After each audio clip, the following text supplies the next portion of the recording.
Yes, y'all, you know what it is. It's them kids and wives and 925s, but we are still married to the games, episode 294.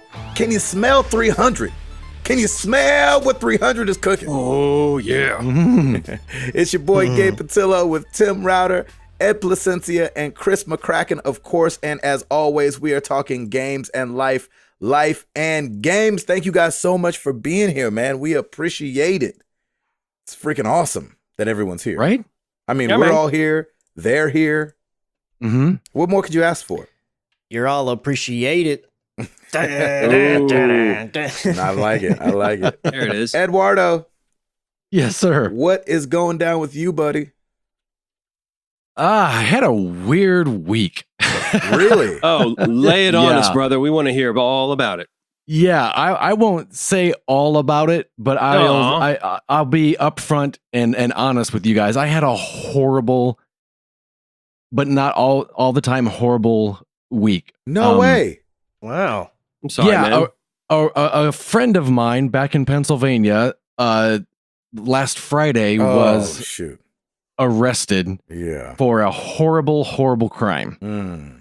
And and he worked at the radio station I worked at back in Pennsylvania. And so they're dealing with his foolishness. Even though they shouldn't be, but because they're a Christian radio station, They have to, huh? they have to. Yeah, it obviously Oh. reflects on them to some extent. Right. Even if it's And- not, shouldn't be. Exactly. And so it's just been a weekend of a lot of phone calls to people back at the station, just trying to figure out life, man. trying to figure out why someone would do something that we don't understand. Right. You know, I mean, I've been so angry, I can understand why someone would murder someone or, you know, would burn a house down. I can't understand this. And so that's one of the most frustrating things. I've been angry a lot over the weekend, and it goes Which is away. fine, dude. Yeah, man. And I understand that, but It's I don't. healthy. Yeah, and you know, I get angry, and then I'm okay, and then I go do something, and I don't have anything playing in the background, and I get lost in my thoughts, and I get angry again. Right. And then Because he was a friend of yours. Yes, yeah. And then a mutual friend will say, you know, we have to love and we have to forgive. And I'll get angry that he's there already and I'm not. Oh, you know? right. I know that's right. Yeah. And so it's just been a really weird, a weird weekend because it's something I've never had to process before. Yeah. Something I don't understand.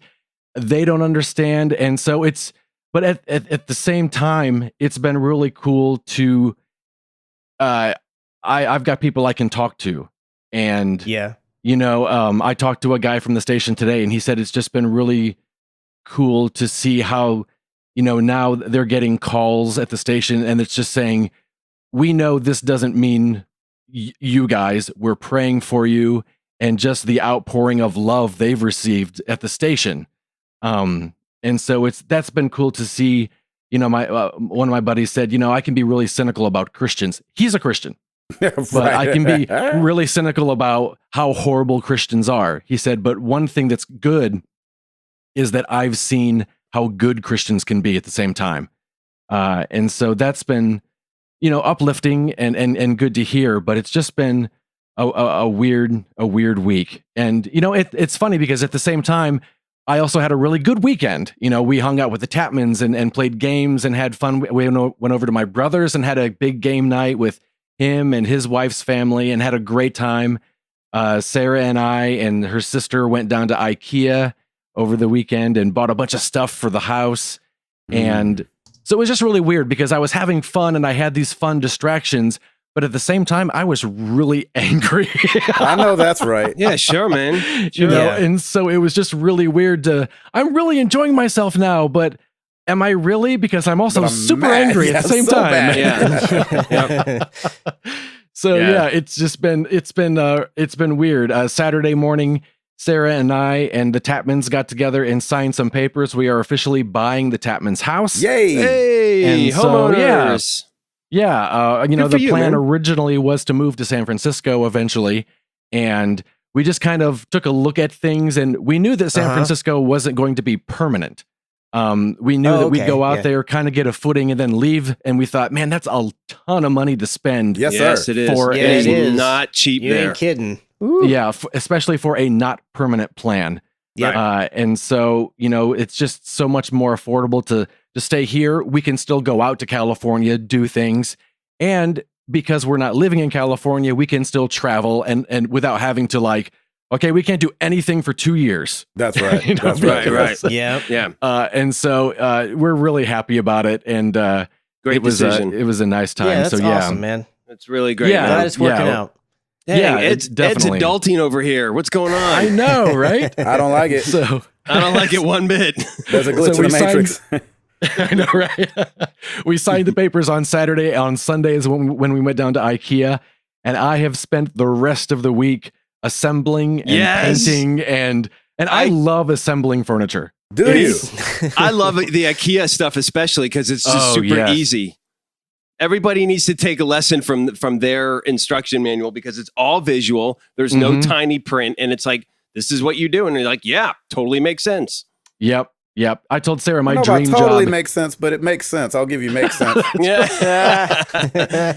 I would love to work at IKEA at night and just assemble furniture all night. Are you serious? Ooh, there I you go. would love that. Because you were granted. You were like a little bit of a interior designer for a minute there too, back when you lived in Nashville. I feel like that was always a thing that you were always dabbled in. Yeah, and I grew up. Dad's he grew up. I grew up. He's like a painter and a wallpaper and does all sorts of stuff. And so I grew up painting with him. And after Stacey college, has a little bit of that in her past as well. The painting and the wallpaper stuff. Yeah. She did that for a while. So I like it. And it's a nice, I love painting because, Sarah's like, I'll help out if you want. And I'm like, you know what? Let me just do I just zone out, paint, listen to something. Yeah, I should have listened to something because that's when I started to get into my Ed spiral of rage again when I didn't. I know that's right. The Ed painting spiral of rage. I love it. Bring the noise on. Exactly. Seriously. So I ended up just listening to all the weeks of The Voice that we haven't watched the last apparently 84 episodes. And wow. Yeah. Wow. But that's like a year-round show now. This season, are you talking about this season? Just this season. I forgot how many episodes they do just warming up to the live so long. episodes. Did you see Stephanie on there? Stephanie I don't Smith? Remember anyone's names. She was a blonde girl. She sang the first auditions. She sang a Kelly Clarkson song, and it made Kelly cry. Yeah. Yes, I remember that. So she was a buddy of ours, and we have no. Everybody was like, "You got to watch Stephanie on The Voice." I was like, "I don't watch The Voice," so I actually have no idea what happened to her on the show. But hopefully, she. I'm guessing I she's don't not remember on the it anymore. name now. Well, if you don't remember the name, that's probably means she's not on there anymore. Poor Stephanie. Which is fine, but she's an amazing singer, and so it was just crazy, crazy blast from the past because I hadn't seen her in so long, and that's so cool. Though. Yeah, but she was awesome. She was signed to Goatee, the record label me and Ed both worked at. And so, it was cool to see her on there. Oh, that's so cool. Gaming wise, I played a little bit of God of War after I finished it. And I think I'm done just because I know some people are still going. There's still some stuff to do. And I'm like, oh man, I don't know if I have the patience to get that strong to fight these people. So. I know that's right. You're like, I think I'm good. Yeah.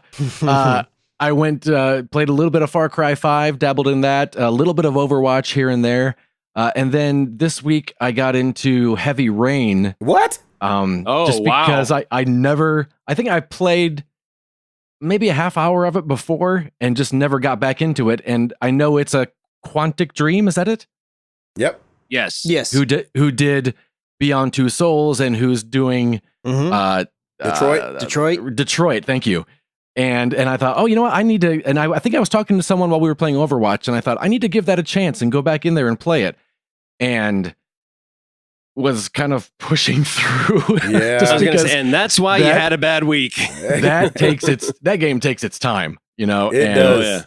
That's from what I hear. Yeah, I never played it. Sean! Pick this up. Jeez. Sean! If it's not Jason. Sean. Yeah. Jason again. Jason. Now Sean again in a dream. Jason. Jason. Right. And then the free games came out yesterday. That's right. And so I started Beyond Two Souls, and I forgot that I had watched you play that a little bit at your house, Gabe. Oh, really? Yeah.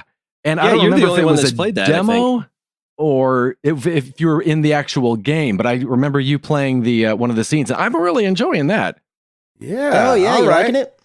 Ellen Page? Yeah. Yes. And I forgot when I heard the name, I'd forgotten what the game was. And as soon as it started, I was like, oh my gosh, I forgot about this game. And then finally, as far as gaming goes, I achieved my goal that I set out a couple of weeks ago, and I passed Gabe on Candy Crush. Hey! Yes. I thought you were going to say you were going to talk about the next coffee pot you found in a video game. I achieved my goal. I found more coffee. In God of War, there's a coffee ongoing. pot. Yeah. I think after we had that conversation, actually it happened a couple days before, but I haven't played that game since we talked about that.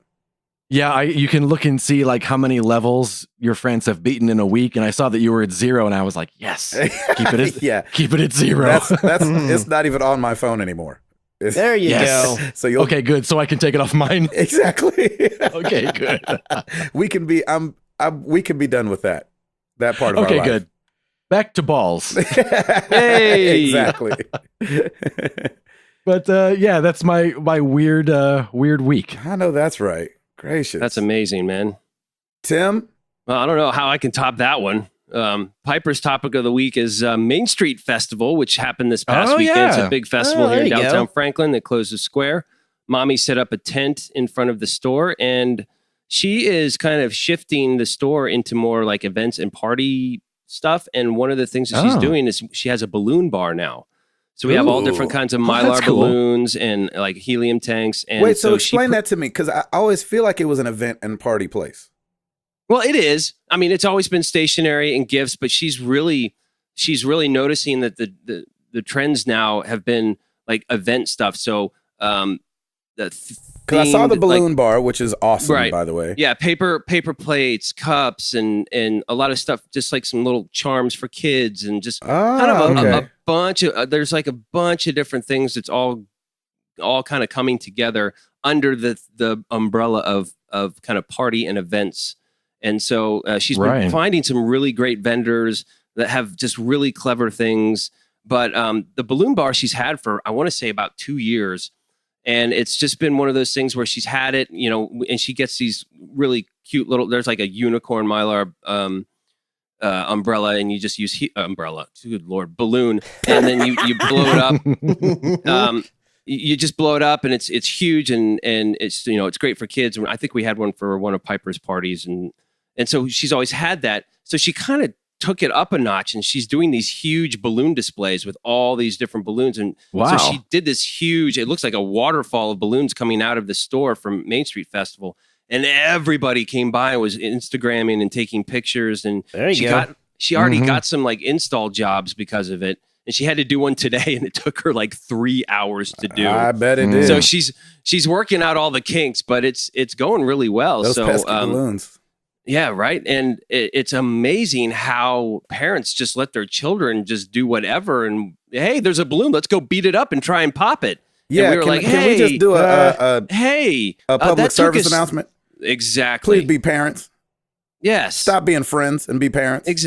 Exactly. Mm-hmm. Well, this one kid was literally coming up and just Rocky Balboaing the snot out of this balloon for sure, thinking that it was going to like pop. It was either going to pop or fly off. And so we were like, hey, bud, sorry, can you not do that? And like got a stare down from the parents. And I almost wanted to reach across the table and be like, are you kidding me? But it's just amazing. Like people would just like poke at it, touch it. They'd like start swatting at it. It's like, oh, balloon means punching bag, I think, to most people. And the parents just sit there like, oh, that's so nice. And look at it playing with the balloon. Yeah. Get a picture for Instagram. Yeah. Watch this older man smack him upside the head. Exactly. So it's ridiculous. I'm like, really, parents? Come on. Like, let's control your children. Step it up. And then there's notch. other We're kids who are step it up to a bunch of notches. Exactly. Then there's these other kids that come in and they're just super sweet. And you're like, you have a free balloon because you're adorable. Here you go. You know, nice. So it was a lot of fun. Like I was basically just there for support with Piper. Piper had one of her friends, Ensley, there, so we went to the park and we did some of the jumping things that were there. We went and got ice cream and all kinds of stuff, all the while Lauren's working. And like, we really didn't have a weekend because it's Saturday and Sunday. So, so for her, it was just a bigger deal, and you got to set up the tent and break it down and all that fun stuff. So that was the extent of our weekend, on top of a soccer game that we had too. So it was definitely a chock full weekend. But I think Piper really enjoyed herself. We are on the brink of losing our tooth still. I was going to give another update, but it's just sitting there practically dangling, and I just want to get in there. I almost want to do it in her sleep. Just get in there. I can ship you my drill. I know you want to ship me the drill. There will be no drilling. If you hold off. Just hold off. Uncle Chris is bringing the drill. Well, she's got a couple other that are starting to get loose now too. There so it's all starting to come together. Yeah. So we'll have a drill party at 300, which will be amazing. So this weekend Lauren is going away, so I'll be a single dad, and but it'll be fun. There's no soccer game this weekend, which is crazy. So maybe nice. Now, to quote Piper, she wants to see Black Panther.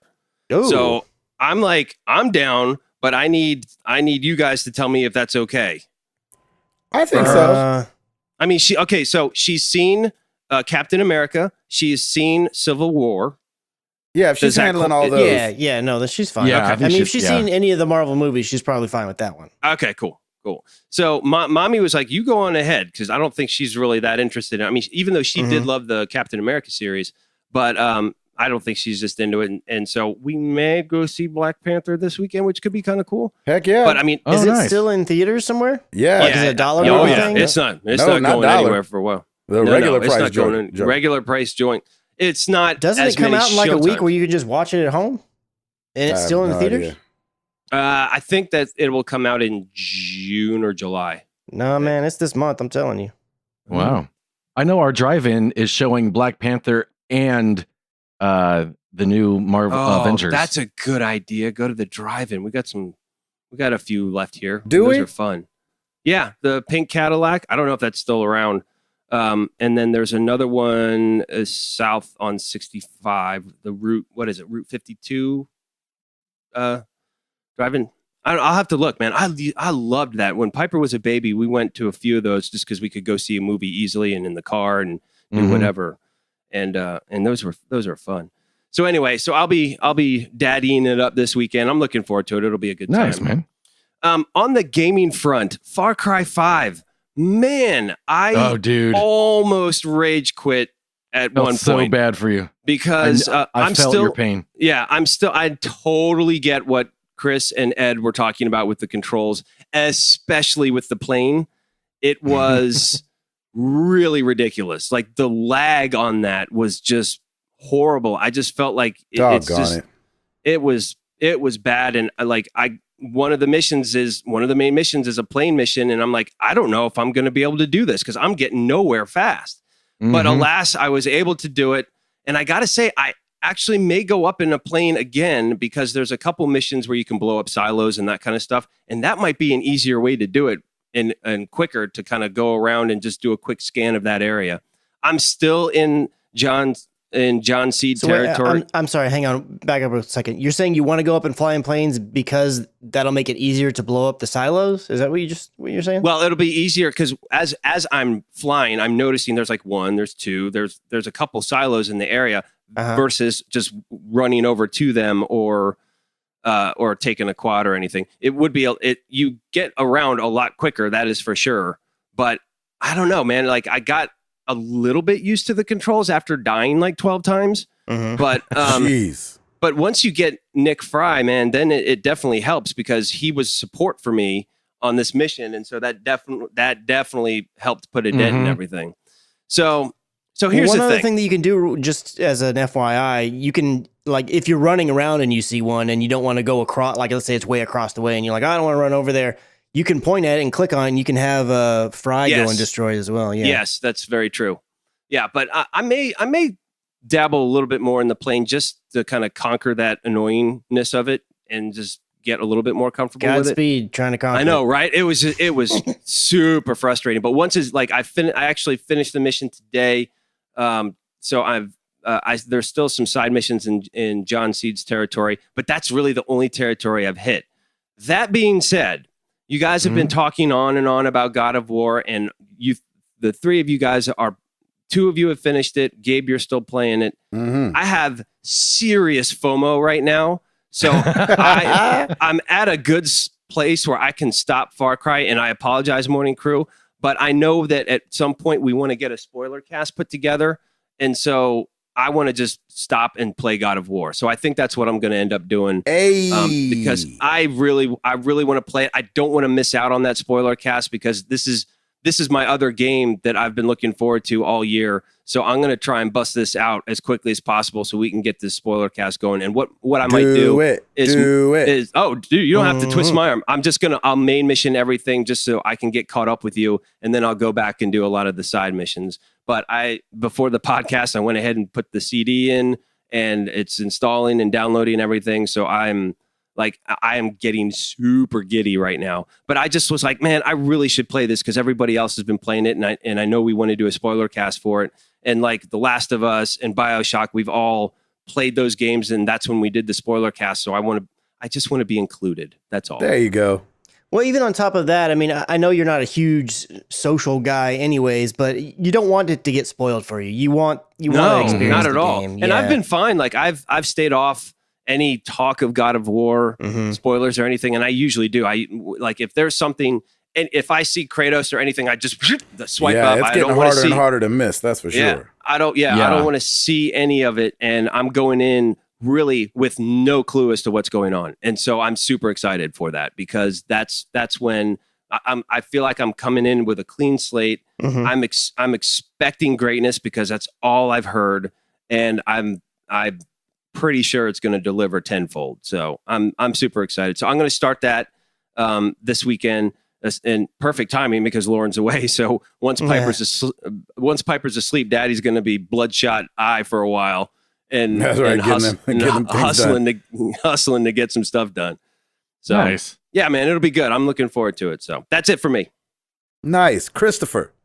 Real quick update. It looks like Black Panther, the digital copy, drops May 8th, which is next Tuesday. Okay. All right, there you go. And then I think the disc is the 15th. That is quick. So the Tuesday after that. So that's why I was like, it's still in a theater, like a legit big theater, not like a dollar theater. Okay, really so quick. That came out in February, right? Or was it March? The I movie, feel like it was last week. February, I think. I think it was Was it February. how long ago?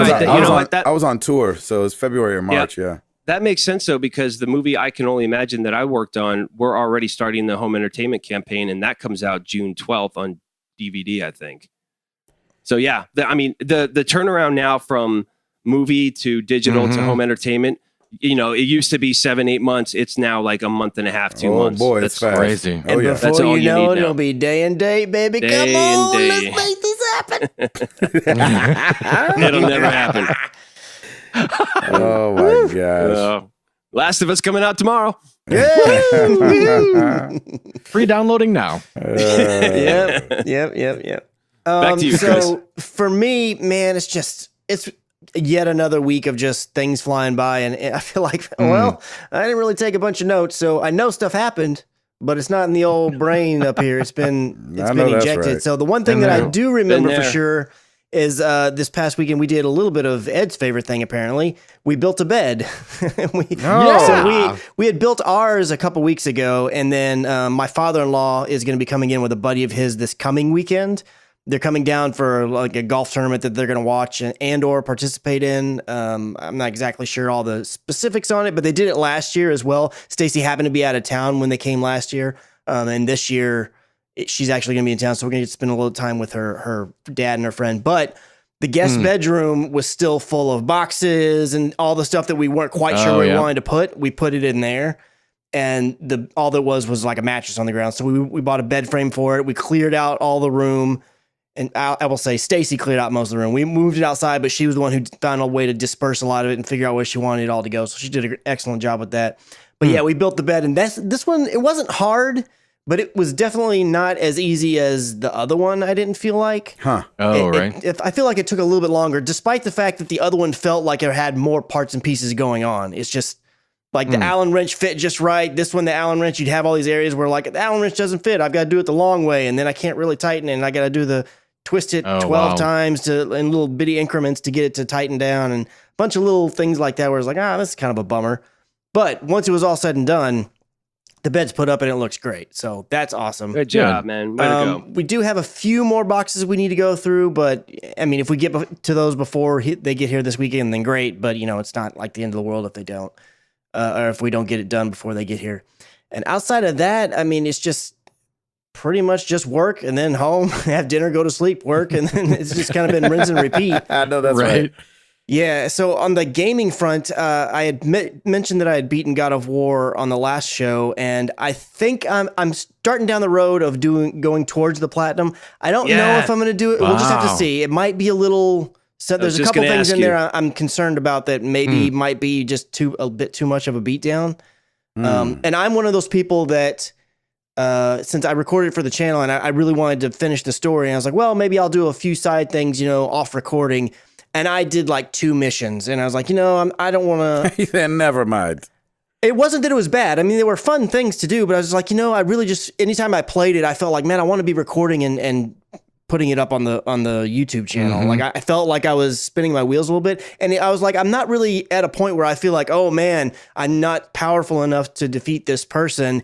Maybe I should go do some side missions and level things up. I was able to get through the entire game pretty much with just leveling myself up how you do progressing in the main campaign. Yeah. So, Nice. and kind of in a way that's helped me out in my current situation where if I'm going to go for the platinum, because then I don't have to worry about like, oh, well, did I do this thing or did I miss this drop or did I do that? Like I'm just doing all the side stuff now. And most of the trophies I have left are tied to side content. Yep. And a few other things, a few other collectible things where, as I understand it, I haven't really traversed back through all the areas of the world yet, but I think you can pretty much go back to anywhere you opened up. So there's definitely some collectibles I missed that I'm gonna have to go back and backtrack and try to get. But outside of that, it's pretty much just the side content. And it's fun stuff, but there's some of it that's really hard too, like even harder than stuff I did in the story stuff. Yeah, so yeah, definitely. That's the few things where I'm just like, man, we'll just have to see. Maybe when I'm fully leveled to the max, maybe it will be a little bit better. But some of those things are still just like, I'm not powerful enough to deal with you right now. I'm gonna leave and I'll come back later. Yeah. And then the only other thing, I played a little bit of Overwatch, got in a little more of the Retribution event before it left. I think actually Tuesday was its last day, if I'm remembering right. And we should be right around the corner. I think this month, or maybe it's next month, is when the anniversary event happens. I think. Yeah, I think Rialto starts tomorrow, Thursday. Is that right? Thursday or Friday? I don't know. I feel like I'm so out of the loop on it. But I was trying to remember. I was like, I know it's May or June is when the event happens. I feel like it's May.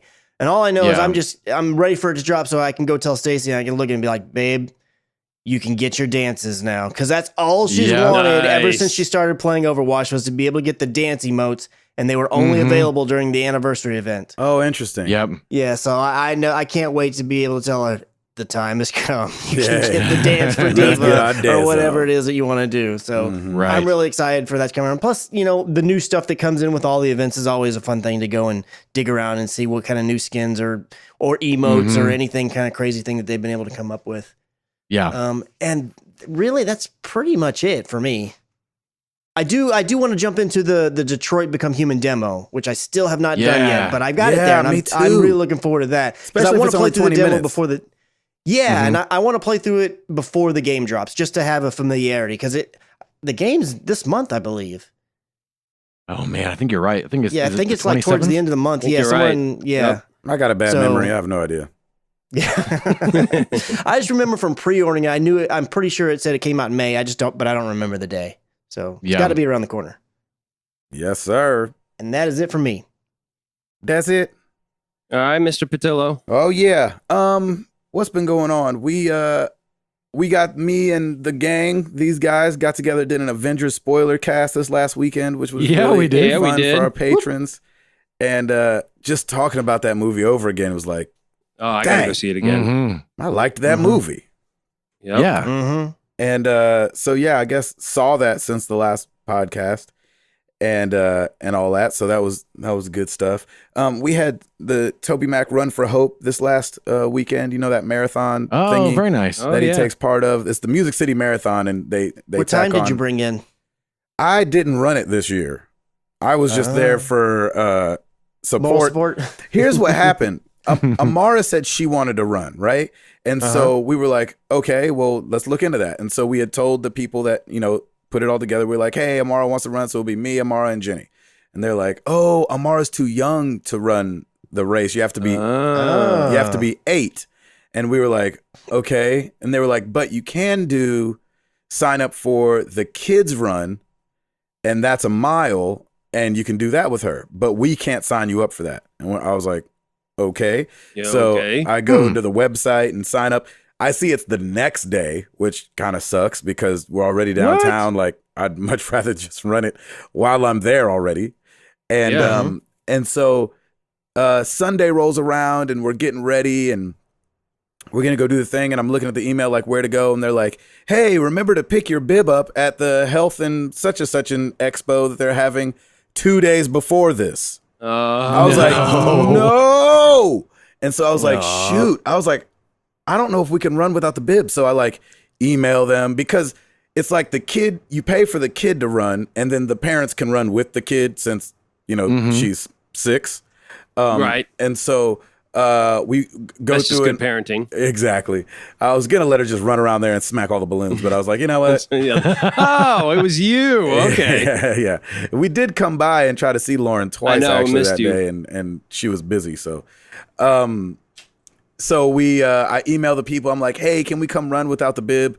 And blah, blah, blah, blah, blah. And I'm sitting there checking my email like every 2 seconds because Amara's like, can we go? Can we go? And I was like, and it's like all the way downtown. And when I say all the way downtown, you have to understand how spoiled we are in Nashville. Yes, you are. Yes. I get it for everywhere else. Downtown's like for real all the way downtown if you don't live in downtown. Downtown here is probably 30 minutes, but with the traffic of the marathon, that's awful. More what I was thinking about. Awful. And so I write them an email, say, hey, blah, blah, blah, blah, tell them what's going on. They don't email me back. And I'm like, shoot. And then they email me back the next day. They're like, hi there. Thank you for reaching out, and I'm so sorry for the delay. I'd been on site executing the event. Were you able to get everything sorted out? I'm like, I ain't even come down there because you ain't say anything.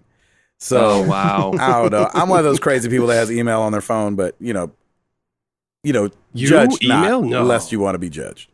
So, we didn't get to go do the race with Amara, and it was a bummer, and she was bummed out, and I was like, Boots, I'm sorry, this is Daddy's fault. Daddy didn't look at the email close enough. Because the email said in bold, like over by your QR code, bring this to the event.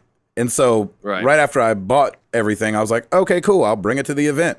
And then when I'm looking up for the address on where they're starting and everything like that, it was like, bring this to the event. And then down over on the left after that, it's like, make sure you stop by the Health and Wellness Expo, April 26th and 27th. Jeez. I was like, this is the 29th. I'm in trouble. So, what are you going to do? That sucks. But, so life's just been going on. Nothing too crazy. Obviously, gaming wise, been trying to get in every bit of God of War that I can, which has been fun, really enjoying it. So, like Chris said last week, right before the podcast, I beat that Joker. Yay! Oh, So, nice. Yes, went ahead and crossed that old finish line, baby. Nice. Went ahead and crossed it. You what? You messaged me and Chris today something about the game, which made me think, oh, he's at that part. That's right. You purposely misled us. No. I was texting you real time. Then how was Jenny like, yeah, you just go finish God of War because you still had a ways to go. Well, that's what I'm saying. I've been just like trying to get it done at every time. So like when I text you guys, it was nap time. So it was like I got to sit down and do that, and then like ran out, and then I finished it just right before now. Put the kids down and made sure everything was all good in the kitchen and everything like that because Jenny made dinner tonight, and So I've been trying to do this whole like Jenny makes dinner, so I clean up dinner. Just like to be a good husband. That's our routine. Yes, our rule. Exactly. It's how it should be. And so after that, man, ran up here and was like, all right. And I remember Chris telling me like, hey, you ain't got to do all the side stuff, because I get really distracted in those games. Yeah. Where it's like, but what was great for me was I still stayed getting distracted by opening chests or whatever. But when you have the little thing at the top that's like, go in this direction, I just make sure that's at my back. And then I go do the thing I want to do real quick and then run back to, do the story. So that was cool. And this is not a spoiler. Very nice. Yeah. So this is not a spoiler, but I did do the secret ending as well. And so, good. And that's when the actual credits roll. And so that was cool to see. And so, so I'll probably won't go back to it, even though I know there's a lot of stuff to do, but I just kind of feel like y'all are good. We did it. Yeah. And so, but I really did enjoy the game. And so for my resolution, I think that's good. 4 games out of 7 now this year. So yeah. We're moving along. As long as I don't play like a Nino Cooney or something crazy. Right. I should be on the path. You're over halfway done and you're not even halfway through the year. Yeah. Exactly. But there's no more big tours this year. The tour is really what helped me beat the first 3 games of this year. Oh, right. And so, so man, God of War, man, really great. I definitely would tell people to play it. It's definitely violent. So don't hear us saying it's not violent and bloody. And that was the other hard thing about it, was I couldn't play it in front of the kids. Or I felt like I couldn't play it in front of the kids. I'm sure there's plenty of people that play it in front of their kids, not judging. As for me and my house, I won't be playing that game in front of the kids. And so wasn't doing. So every time, like, you remember I was telling you guys that Milo would always bring me a controller and want to sit in my lap.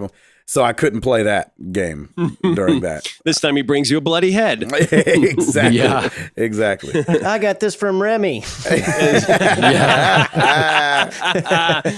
Nice.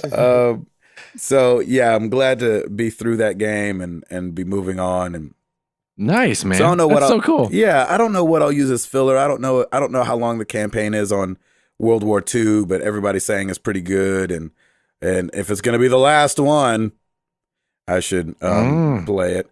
Excited about Detroit. Definitely want to jump into that demo, since Ed was saying it was 20 minutes, and try to record and see if anything different happens for me than happened for him.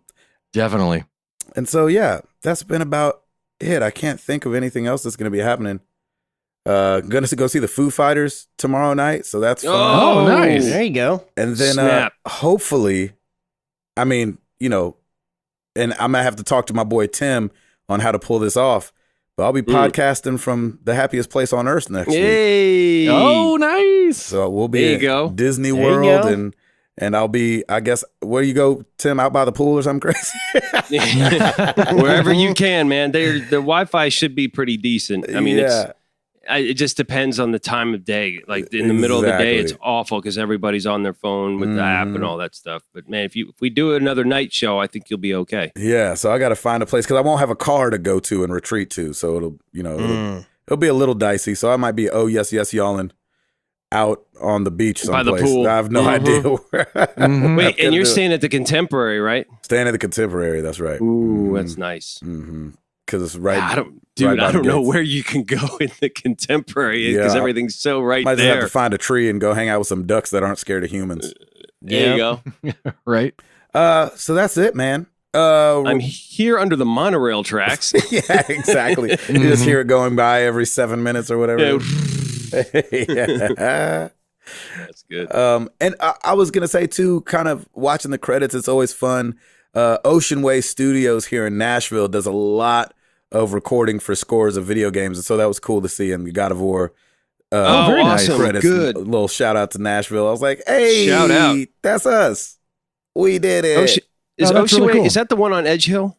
I don't know where it's at. I just know that, like, I've had some buddies that were like, I had some LA friends that work in gaming. They're like, yeah, I'm gonna be in Nashville. We're doing the score for this game I can't tell you about. I was like, cool. Can I come see the score though? I know. It's how they do it. Yep.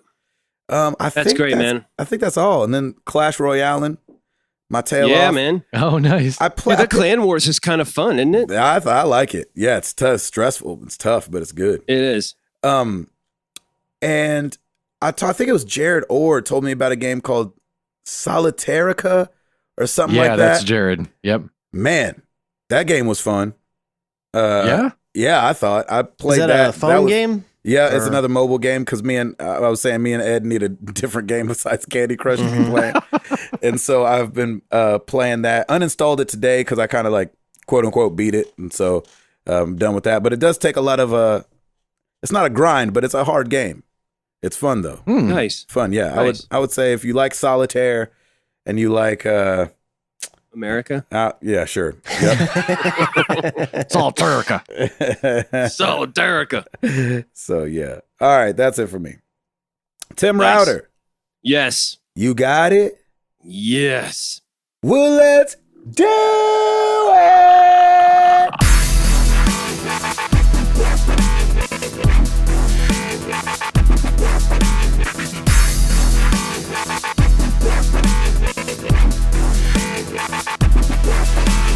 It's going to be really easy, man. It's like that little in-between slump before E3 and everything. So we've got a few new releases. Nintendo Switch, Donkey Kong Country, Tropical Freeze. Chris, this is all you, baby. Let's go. I heard it's better than the one on Wii U.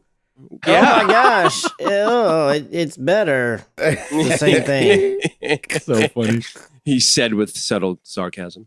Not even that's Get out of awesome. here with that mess. Whoa, Yeah, that's now right. it's on the Switch. It's a 9. Yeah, well, explain yourself just a little bit so people know Yeah, what you're go talking for it. about.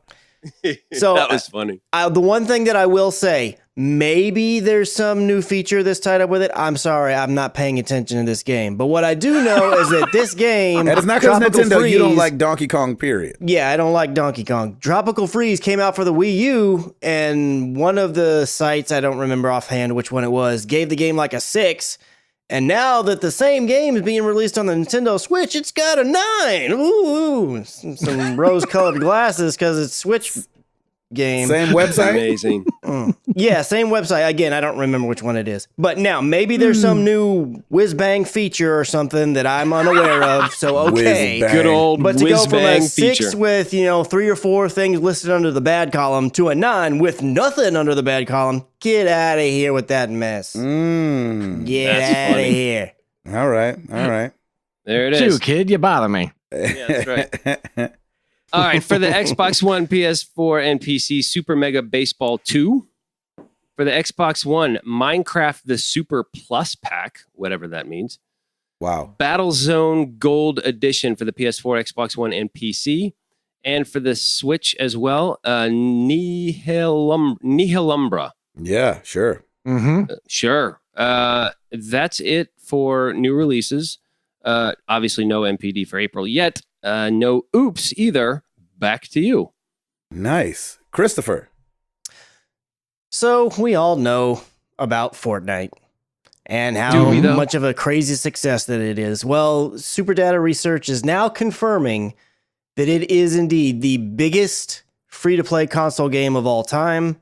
Wow. The Wow. game is currently available for the PlayStation 4, PC, Xbox One, and it is available on mobile as well, but that's not tied up in this research for some reason. I don't know if maybe it's because it happened before. But they brought in $233 million across all 3 of those platforms last month. Woo! Wow. For a free game. And that, yes, Wow. and that represents a 73% increase over February. Oh my gosh. Wow. So Jeez. all It's of not those like it things just got combined here. pushed it up to be the biggest free-to-play console game of all time.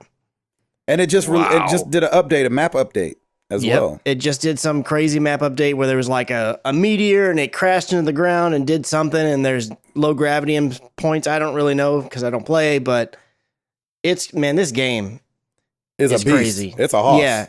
And I've got it downloaded. I really Man. should give it a shot. I just Haven't we Haven't. played it together or no? the only thing I've played with you, I've played PUBG PUBG. with you. I've never played Fortnite with you. And this is really interesting because I feel like we always were saying when me and you were hopping back and forth between PUBG and talking about Fortnite Mhm. is PUBG was like the business last year, Mm-hmm. even though Fortnite was out. And so what's so crazy is watching Fortnite and I think it's a quality thing and the way the game looks. And the I way totally agree. Just like surpass PUBG. Like I thought, like, all right, we're gonna be talking about PUBG for the next 2 years. Yep. And here, Fortnite is taking the helm, man, and like, no, you're gonna be talking about Fortnite for the next 2 years. This could be, if it had sales, it would be on the chart every month. But because it's free, it's kind of like, I don't know, man. It's just, man, what a hoss, man. Jeez Louise. Because I mean, when I look at the news during the week, I'm bummed that I don't play it more. Because I'm like, I want to be talking about this news. I mean, obviously this is the biggest thing going, but like, I just can't bring myself to, it's that doggone building mechanic, man. Can't bring myself to PUBG's that's like, part oh of it man. For me too. I just, the building thing just, and again, I've not done it. So maybe it's when I do it, I'll be like, oh my gosh, this is the best thing ever. But it just throws me such a loop for my head. And I'm like, I just don't want to mess with that. I want to focus on all the other stuff, the eluding people and taking people out when they don't see me. I don't want to be building a fort and then, knocking down walls. And I just don't want to do that. I know. I feel you. But the polish on the game and everything, like if PlayerUnknown's Battleground on the Xbox had 60 frames per second and the amount of updates as quick and fast as Fortnite does and was 60 frames a second, man, I feel like it would be easily up there. But they just can't match the quality level. And the polish level, I guess, is more what I should say. I can't really speak to the quality part because I've not played Fortnite, but man, it's such a, granted, it's a totally different style, like art style and everything like that. It's not quite as realistic looking as PlayerUnknown's is, but it just looks so polished all the time. And it's inviting to kids.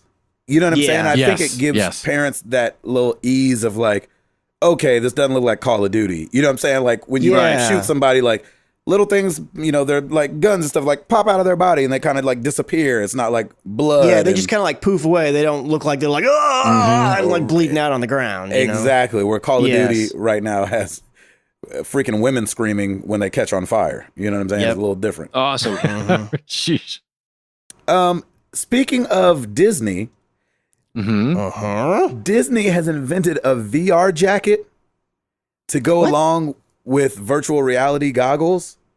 And it's filled with 26 inflatable compartments. And they say it can reproduce the feeling of like a hug or like a punch. What? Oh, wow. And so they have, I guess one of the things that they've been testing is they've got this one VR thing, and my wife would hate this, where you're like, you're dealing with a snake. And like it wraps itself around you, and you can feel it like wrapping its way around your torso and your arms and stuff. Cool.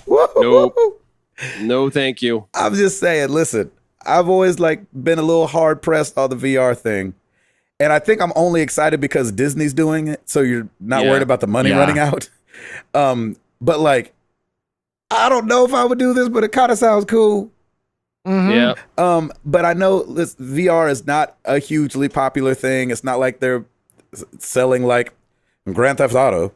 And it's a little bit of a bear to get into, especially if you're not dealing with the PlayStation, the Morpheus. I always want to call it the Morpheus. But the PlayStation one is the easiest one to stick your toe into. But I don't know. I just was like, all right, we're taking it to the next level. Now, this is not the first time a vest or something like this has come out. But there's something about it being Disney that makes me like a little bit more optimistic. And the fact that they could put this into rides, and I mean, this could become something that they have. There's a lot of potential. Oh my gosh. When you're working with a juggernaut like Disney, the sky's the limit almost. You know what I mean? Yeah. Yep, exactly. So I just thought Can you this was imagine really doing cool. the Toy Story ride, and when you win, the suit it gives you a hug, like, oh, you won. Yeah, I know, right? Good job, buddy. Way to go. Pat on the back. Hey, it's like I'm really being patted on the back. So right now they've got like 3 prototype VR simulations that they're showing off for the jacket. And so I don't know. I just think that's fun. I think one is a snowball fight. So that's fun. One's the cartoon snake. And the third one, I don't really get this one, but it says the third simulation puts the user's avatar shirtless in a bathroom, and as they see and feel their bodies transform into a muscular hero, quote unquote. their nice. arms bulging like cool. a bodybuilder and stuff like that. So, I don't know. I just like it. I like all of it. I don't know why. That's cool. Yeah. All right. It's nerdy and I love it. It's all good. Nerdy and I love it. Exactly. I knew you were going to say that. What else you got, Christopher? So you guys might remember a while back when Capcom had released the Street Fighter 2, they re-released like the cartridge, and they had them, I think they were red, and then they would have a certain number of them that at random might be like a green translucent one that glowed in the dark and whatnot. Capcom is doing kind of the same thing again, but they're going to be releasing cartridge versions for Mega Man 2 and Mega Man X, and they're going to cost $100 a piece. Mega Man 2 is going to be in the NES style cartridge, and then Mega Man 10 will be on the SNES style cartridge. They're only making 8,500 of each one. This one is going to also come with a box and a full color booklet along with it, which I think the other one did come in a box as well, and I think it had some semblance of a booklet, but it wasn't in color at least. And 1,000 in each of these 8,500 runs, 1,000 of them are going to be the random blue ones that you could get, just out of random chance. But I think they look really cool. I mean, out of all the ones, I would have rather had the Street Fighter one because I was more of a Street Fighter guy back in the day. I liked Mega Man. I didn't have anything against him, but I didn't play a ton of it. But I really dig the colors, especially the little blue ones. I think it looks really cool. And the fact that now they're doing an NES version one, because last time the Street Fighter 2 one was only SNES, obviously. But I think it looks really, really cool. So if that's something you're into, I know that the whole, not games, what is it called? The one Limited Run, where they do them on Twitter a lot of times. I follow them on Twitter, and then they'll be like, we're doing this game or whatever. It's kind of the same vein as that. It's nice to see these things come back and have a little nostalgia kick. So question, do you open those things? Like you pay $100 and then do you just leave it on the shelf? Is that kind of the game you're supposed to play with that? I mean, I feel like I don't know. It's a hard question because I don't know how it comes. Like, does it come and it's sealed like with tape? Because then there's the whole like, well, but if I break the seal, it goes down in value and blah, blah, blah. But if there's no seal or anything, like taped off seal, I feel like I would open it and look at it and maybe display the box and the cartridge together. But to where I could then all put it back together if I decided, down the road I wanted to sell it or whatever. Yeah, because remember we were talking to the guy when we went to that game store and they were talking about the limited run games. And he was saying you're supposed to buy them in twos so that you can play one and keep one as well wrapped up. And I was like, man, but $200 sounds like a lot of money to play an old game on your NES that you may or may not have anymore. Also, the fact that this one and the Street Fighter one that came out before it, the fact that there's a random chance you could get a special one kind of makes me feel like, well, they're basically telling you to open it up to find out if yours is the special one or not. Because if you never open it, you're never going to know. Do I have one of the 1,000 ones that are translucent blue? Sheesh. That would be awesome. Sony is adding PS2 games this month to PlayStation Now, the streaming service on the PS4. Is it on PS3 too? I don't remember. But, it was, I believe. I don't know if it still is. I don't think PS4 games are on that version of the service, but right, of course. Yeah. And so I thought this was cool for those that love nostalgia. And want to get their hands on a PS2 game that might be hard to find, or they have it, but their PS2 is acting up, or the disc is all scratched because they have kids like I do, or can't even find it anymore. That's half of my story. I'm like, where is my Overwatch disc? And you look over and Remy's got it. Remy did it. Exactly. In the he's got it in the microwave.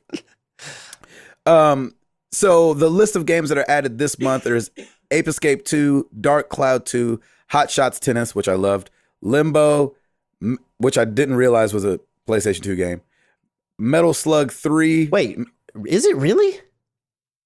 I didn't know that either. I thought it was a PS3. It was on Vita.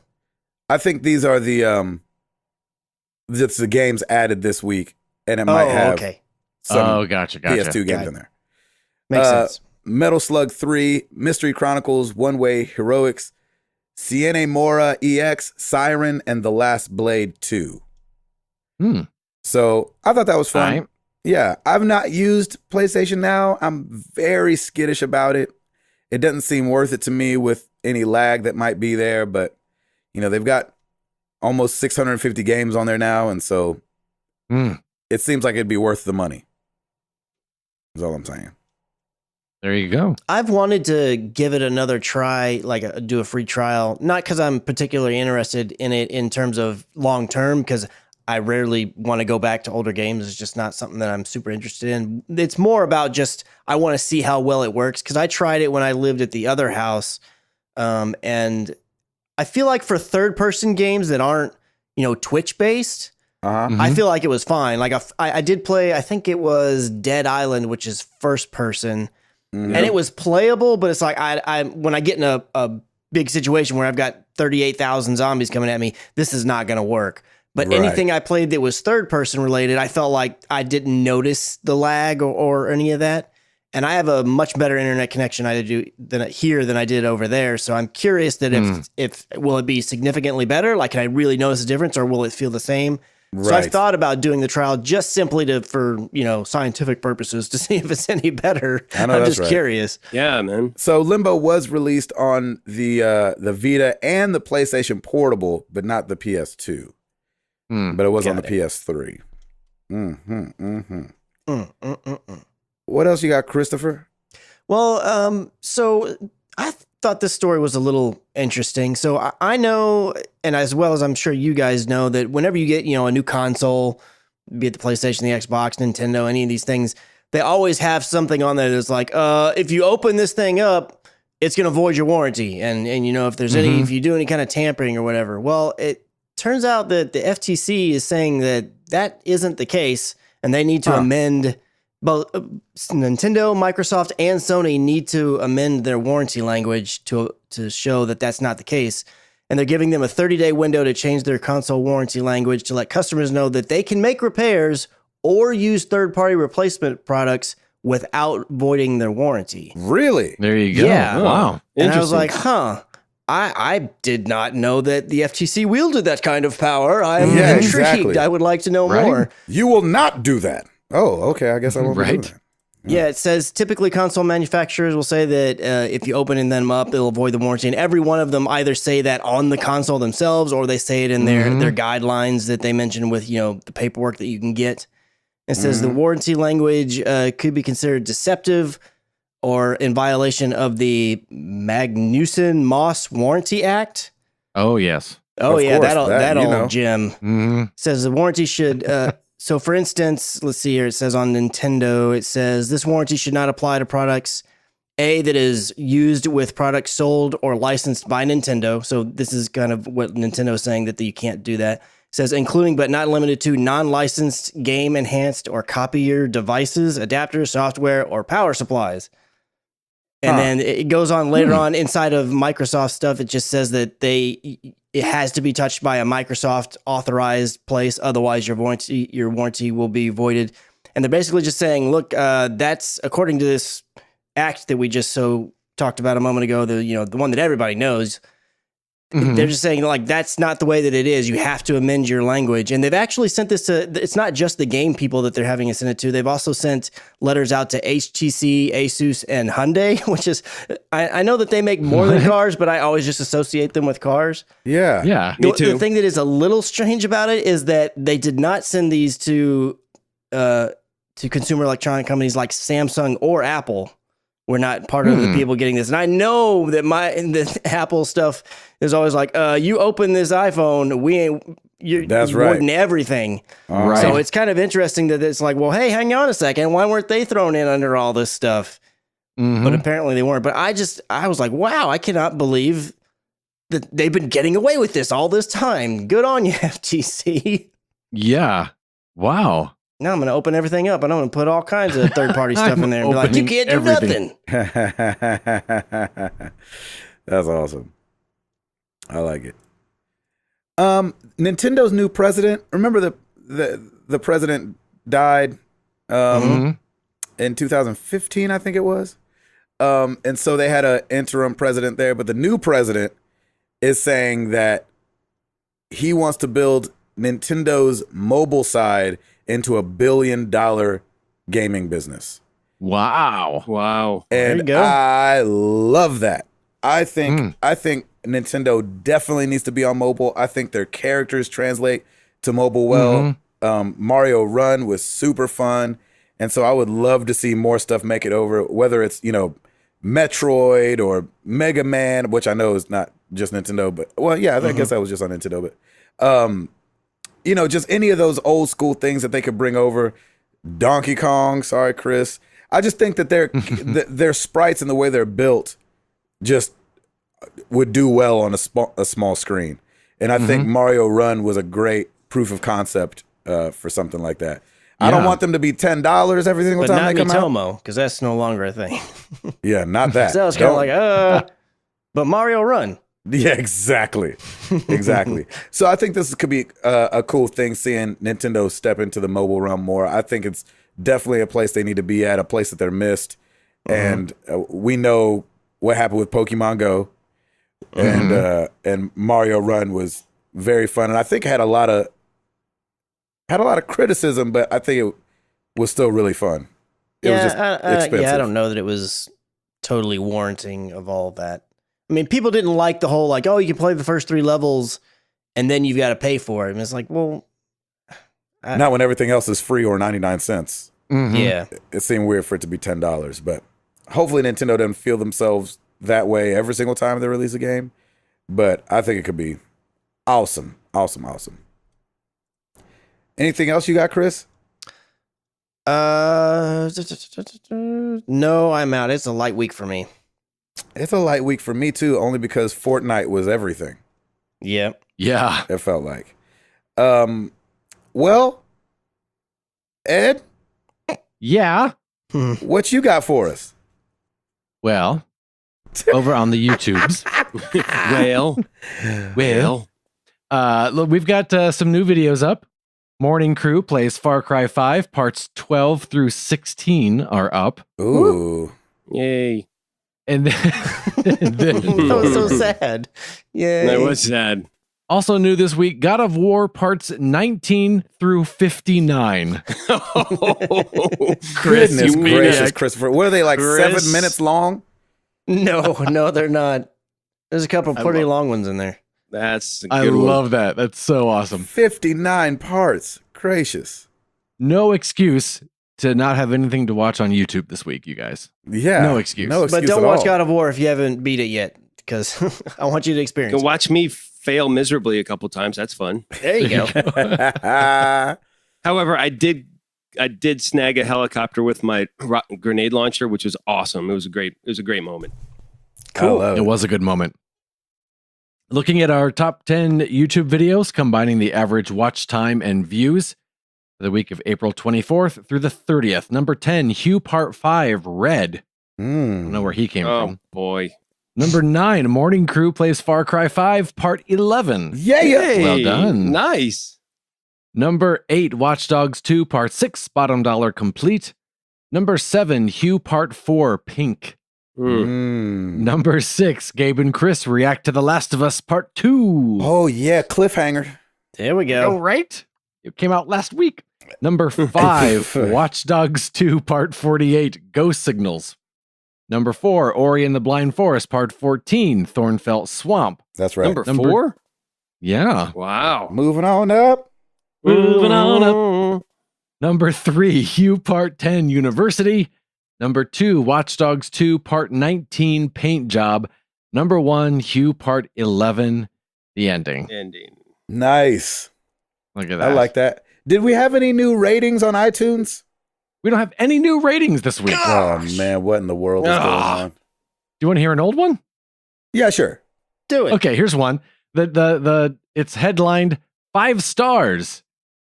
And then the review says, because Gabe's a jerk. Just kidding. Love you guys. Been listening every week for the past few years. Always entertaining. That's hilarious. That's great. I wonder what I did. I don't. I'm going to assume that maybe you encouraged people to give a rating and said something. I don't know. I don't usually do the ratings. I know, it's so weird.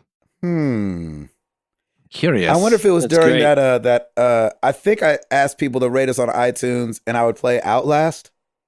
And so people started rating us on iTunes, and then I played. Oh, right. I did play some Outlast. You did. I didn't. Yes. I didn't outlast the game. The game outlasted me for sure. That's all right. That's all right. But yeah, forget that game. I ain't playing that. Stupid. Yeah, that game's dumb. Well, every week we ask you guys a question. Last week was no different. We asked you guys, do you rock gaming gear? Prove it. And the Facebook group showed up on this one. Yeah, they did. If I could be completely honest. If you haven't connected with us on Facebook, get in that group. It's a good time. People talking over there. Mm-hmm. Yeah, they are. The first one, Jenna Kirby. This that's be Chris's sister.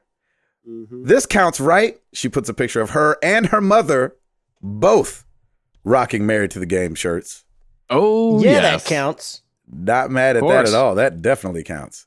Right? Kenneth Cully, I got a bunch of gaming shirts, though only one is official. That's my Halo Fight the Flood shirt from 2005. Bungie sold these to fundraise for relief efforts after Hurricane Katrina. The rest of my shirts are based on fan art. I get them all through a site called T-Fury. One says Gamer Forever and features a bundle of weapons from different titles. Another says Original Gamer and it's composed of pixel art characters from classic retro titles. Then there's a couple Mario shirts, including one done up like a Christmas tree. It's a tree Mario. Nice. I like it. Nice. Josh Stapleton, Street Team. Ooh, nice. We'll change it up there. Nice little trill there. I have a Fallout shirt and hat, a Nintendo shirt, and a PlayStation shirt. But come on. This is what matters. I take my street team duty seriously and rep it from coast to coast and beyond. And he put a bunch of pictures of him all over the place wearing his Married to the Game shirt. I love that. I love. Mark Bonus 2. Points. Exactly. Mark 2, I don't always rock gaming clothes, but when I do, it's probably speed running related. For reference, Deer Force was the code name for the part of the team at R&D 1 at Nintendo that produced Super Metroid. Nice. I like that. Over on Twitter, we got DSpin67 rocking his Nintendo 64 shirt. He said, of course I do. Part of being a nerd. I will be adding more to the collection. I definitely want more gaming shirts. I think I saw Jenny put one of my gaming shirts in the Goodwill pile today. Oh, no. I ain't fight her on it because, you know, she let me rock that Star Wars for like 5 years. So which one was it? Was it one that you would wear still? Yeah, it's one I just wore. Oh, no. Oh, boy. She saw you in that one. Is it the Last of Us shirt? You can send it to me. No, it's not that one. It's the it's my Destiny 2 shirt. Which wow. Oh, the one from E3? Because I wear it a lot. I might go sneak. I'll probably go sneak it out of there. I think you should. Being completely honest, I've done it before. She's like, I thought I took this to Goodwill. I'm like, I got the power. Calm Fury over on Discordia. He said, I have the PlayStation jumper. It's legit. He put, I don't know what a jumper is, but what it looks like is a Christmas themed sweater with the PlayStation logo and the buttons all over it. Is Calm Fury from the UK? Because I know they call sweaters jumpers over there. Oh, maybe he is. That's a good look at you being all cultured. Yeah. Or is he just trying to be fancy? Oh, he might be being fancy. Yes. Mr. Ham, from time to time, I wear my very weathered and well-worn Final Fantasy VII t-shirt around the house with a good-sized drawing of Cloud with his Buster Sword on the back. It also has his stats at the bottom left. Did you know he is 21 years old, 5'8", and has blood type AB? Anyway, I'm a proud fan of the game and character like the Chubby Ninja, but the shirt has seen better days and is not suitable for public use. Maybe I'll wear it to the midnight release for the remake in 2025 for PS5. I know that's right. Seriously, that game's not coming out. Who else do we got? Is that everybody? There's some other ones. Go check it out. Fluxel says he wears his shirts. He wears his Married to the Game shirt all the time. He's got a picture of me, Toby, his daughter, and him when he came out to the show in Chicago. That's rocking awesome. his Married to the Game shirt. So I'm proud of people wearing their Married to the Game shirt out in public. Yeah, man. That makes me feel good. And of course, we've got Bad Gamer Elite. He's got all kind of shirts up there. He's even got a jersey with his name on it. Right?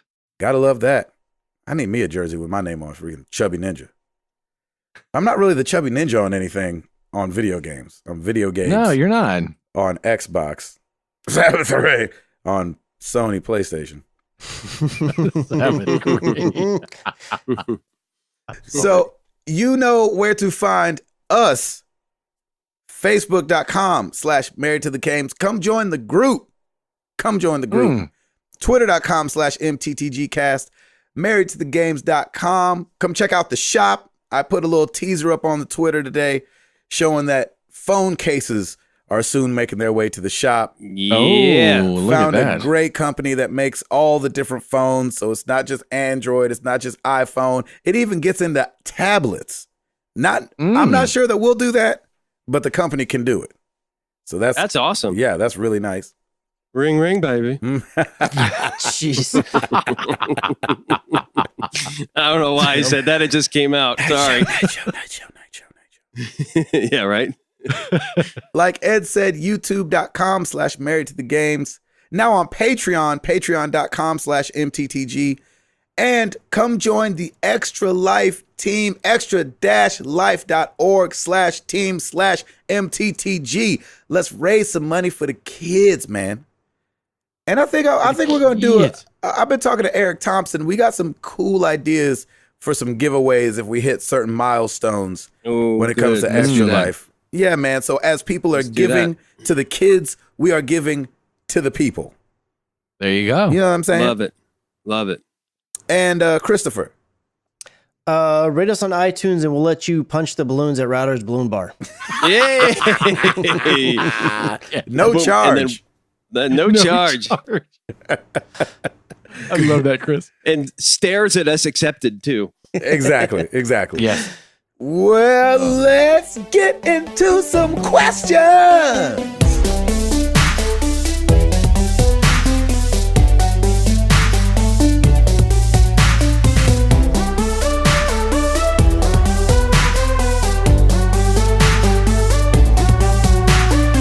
We are going to start with email. Of course, you can always email us at mailbag@marriedtothegames.com. Mark 2. We know that Gabe is Toby Mac's hype man, but what if you could have your own hype man or hype woman that could keep everyone pumped up around you while you worked, parented, played games, or whatever? Name one person currently alive that you would want to be your hype person and give us a phrase that they would say frequently, but don't use "tell him, Gabe," because that's Gabe's thing. That's right. That's right. And we wouldn't want your hype person to be a thief. Have a great day, and may the RNG be in your favor. I'm going with gosh, it's tough. I've got two, but they're two totally different styles. I'll take the one that you don't use because I got You know what? I know which one you can have too because I have a reasoning why he probably can't be my hype man. Okay. So either Samuel L. Jackson, because he's awesome, or Morgan Freeman. Ooh. Now, with Samuel L. Jackson, you get the loud, the boisterous, and a lot of language. Yeah, oh yeah. And I got kids, so Chris, you can have that one. If you Okay. But Morgan Freeman's got that smooth, you've heard him on everything kind of voice. Right. And I think I just want him to say things like, "Oh yeah, he's eating that breakfast." Andy Dufresne. Yeah, exactly. That hamburger looks really good. I'd be like, yeah. Go ahead, Morgan Freeman. It sure is cold out here. Exactly. Nice. Yeah. I like it. Ed? Oh, man. I don't know. I'm going to say, I forget which South Park guy does the voice of Cartman. I forget which one it is. Let's say Trey. Trey. Trey, yeah, Trey Parker. I'm just guessing. It is Trey. Yeah. Oh, okay. It'll be Trey Parker, and every time I find a coffee maker in a game, he'll just say, "There's the coffee." There's the coffee, you guys. You guys. I like it. Chris? I'm going with the Samuel L. Oh, that's right. You got Samuel L. Jackson. Yeah. And he's going to be like, you bleepity bleeping raking them leaves. That's right. You ain't using that bleepity bleep rickety rake. You gotta bag that up. Sam, Stacy is, so you just bring it on down a little bit. She used what she wants. Right. Oh my God. I don't want no bleep Symmetra on the bleeping team. Ain't that the truth? Preach. Symmetra on the bleeping team. I've seen some baller Symmetras, by the way. Right? But only going up against them. I don't know how to use her. I can't wait till they change her up. That's going to be crazy. What are they doing? I can't wait till they say in the lore, oh, she died, and we now have a new character to replace her. Oh, man. Why? What's the hate for Symmetra about? I just don't like her. She's a support character that can't heal, number one. It's like, okay, thanks for picking that one. Now we don't have a healer. That's true. And then just, it's another story for another time. No, I got you. I'm not a fan. She's the Tropical Freeze, Donkey Kong Tropical Freeze. There you go. Nice. Tim, what about you, buddy? Who's your hype man? Mine would be The Rock, and he'd just be with me like all the time, just being like, "You got this, like you got this." Just that's a good one. Yeah, just being your inspirational like motivator. Just I like that. And anytime somebody's hitting those balloons at the store, he just gives them the people's eyebrow. I got somebody. Here come that people's eyebrow. That's right. I'm jealous of your answer, Tim. That's a good one. Oh, that is a good one. Thank you. Thank you for the question, Mark. That was great. Moving on to Discord, Mark Boucher. Have you ever gotten any injuries from gaming? I seem to recall some painful experiences involving me having to spin a control stick really fast or repetitively hit a button at a fast rate. The answer is no, sir. No, sir. No, sir. Chris? I mean, oh wow, really? Oh, okay. No, I don't think so. I haven't. All right, good. Did you have a couple of those times where like you've got you're having to tap really hard or like scrape your fingers across the buttons to do something real fast? I was like, well, maybe I got like a cut or something, but no, or a blister or something like that. Yeah, blister. Yeah, blister maybe. I probably have gotten a blister before. Yeah, I would count a blister. Yeah, so if that counts, then yeah, I'll say that. I don't remember what game I was playing though. There you go. Good question. Bad Gamer Elite. What's your favorite and least favorite saying? Oh, saying? Saying. Oh, a saying I don't like. Oh, man.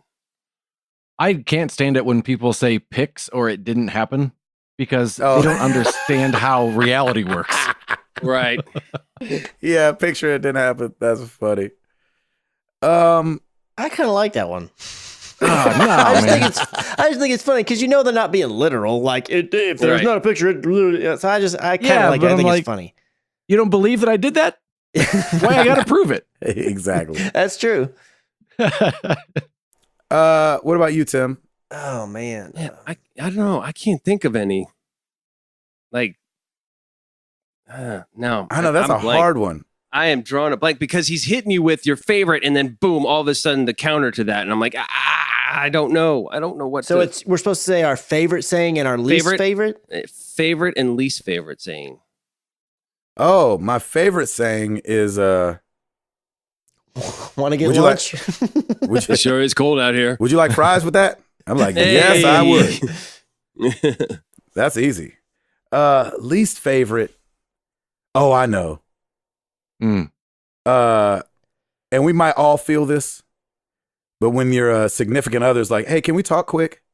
Oh, that's usually not followed by anything good, depending on how they say it. Yeah. So I would say that was the one that sends like my stomach into freaking knots in 0.5 just when you seconds. said it. Yeah. to go along with that, when Lauren says sweetie, then it's always like some errand I've got to run, and I'm like, oh, what do you want? And it's immediately, it's immediately followed by what do you want from me? I know the tone, I know everything about it. She goes, sweetie, I'm like, where do I need to go? Exactly. That's funny. Chris, man, do you have a favorite one? I don't feel like I have a favorite one either. I mean, I never. Hey, I hear Metallica's coming to town. Ooh, right. Yeah, but I guess but I don't. Cause that's not That'd a be a phrase good I one. hear very often. Metallica's coming to town. Metallica is coming. Coming To town. You bang your head when you're listening. There you go. There you go. No, I like guess I can go with that one, but I can't think of one that I know. The minute we stop recording, I'm going to think of 12 phrases I don't like, but I can't. How about license and registration? There you go. Yeah, I think that's pretty universal for most people. Yeah, exactly. I don't like that one Yep. either. Ed, did you say one already? What's that? He's asleep. Did you say one already? I did, yeah. Yep, you sure did. You did? Okay. Yeah, the Pixar didn't happen. Oh, yeah. What's your favorite though? Coffee's ready. Oh, yeah, that's got to be it. Ooh, yeah, I'll take that. Or, you know, even better than that is, I'll make the coffee. Ooh. Yeah, I know that's right. I like hearing that. Hey, babe, you want a cup of coffee? I'm running downstairs quick. Woo, man. Oh, yeah, that's it. Yeah. Ed's going to you send made me my heart happy. I know. You going to send me flowers just hearing me say it. You made my stomach hurt with your worst one, and then you made me all happy with the second one. You made my stomach hurt. Play with your emotions. Right? It's a roller That's coaster. awesome. That's a good Oh, question. man, that was a great question. Thanks, Lem. Appreciate that. Flexel, will you be celebrating Star Wars Day? If yes, how? And may the 4th be with you all. Mm-hmm. And also with you. Yeah, I'll be celebrating it with the Foo Fighters. Yeah, you will. Nice. Mm-hmm. Hopefully he says something. That would ratchet it up I'm a notch. Yeah. Sure he will. Sure he will. Chris, you celebrating Oh, Star Wars Day? I mean, the only thing I got planned is wear a Star Wars shirt, but Yeah, oh, yeah. outside of that, I hadn't thought of anything. But yeah, We should start pinching people that don't have Star Wars gear on. Like they do I on like St. that. Patrick's I'm Day. good with that. Ooh, let's do that. Let's do that. That's not uncomfortable at all. No. Ooh, where's your Star Wars gear? Pinch. They got me good on St. Patrick's Day this year. I was like, y'all keep up when St. Patrick's Day is? I know Chris does, but it was Mandisa. I was like, what in the world? Nah. And then your least favorite saying will be, put your hands behind your back, please. Exactly. This Friday, Gabe, I don't know if you and the children and Jenny want to come down to the Bicentennial Park, but it's Eat the Street, where all the food trucks come down Ooh. from 5 to 9 or something like that. Yeah, I'll be at the Foo Fighters concert. Oh, that's right. You're going to be, never mind. Well, if Jenny wants to come down, I'll be there with Piper, and I think my brother and sister-in-law are going to be there as well. Mm-hmm. So I will be rocking a Star Wars t-shirt as well and saying, may the 4th be with you to anybody I see with a Star Wars t-shirt. Amen to that. Ed, how you ringing in the 4th of May? I will be getting pinched. Yay! Because I got nothing. You're going to be drinking coffee to celebrate Star Wars Day. That's right. Yes. A nice tattooing blend. There you go. Ooh, Tatooine blend. Sounds good. Mm-hmm. All right. Sounds Mr. dusty. Hand. Sounds very dusty. Oh, we have a voicemail. Oh, wow. Look at that. By all means, sir. Hey guys, this is Neves. I got a question for you. So, This is me. well, before I me. ask the question, I Neves. guess I'll say there are times when I'm just doing my work, going on with life, whatever's going on, and man, I see people doing things that just drive me up a wall, and I'm there just going, why is this happening? What's going on? And I just start telling the people, I'm like, you know, if that was me, I'd never do it. I just get going crazy because people are doing these things that drive me up a wall. Mm-hmm. But then I go and find myself doing it too. Like driving down the road, talking about people not using their turn signals, and then there I go not using it. Doesn't happen often. So my question for you guys is there anything that just drives you nuts, gets under your skin, but you still do yourself? And why? Why would you do that? All right, that's it. Talk to you guys sometime, maybe. I don't know. Okay, bye. Sometime. I don't know. Maybe. He reconsidered his will to want to talk He's to like, us again. This will be the last message I ever send to you. Road I don't think I crew. want to talk to you guys. Road Oh man. Thanks, Neebs, for calling in. You can always call in with your questions or your answer.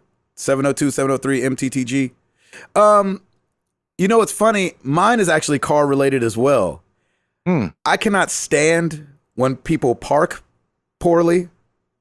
Oh, yeah, And absolutely. Every once in a blue, when I'm parking the van, I'll notice that, like, you know, I'm a little close to one of the lines, and I'll just leave it like that.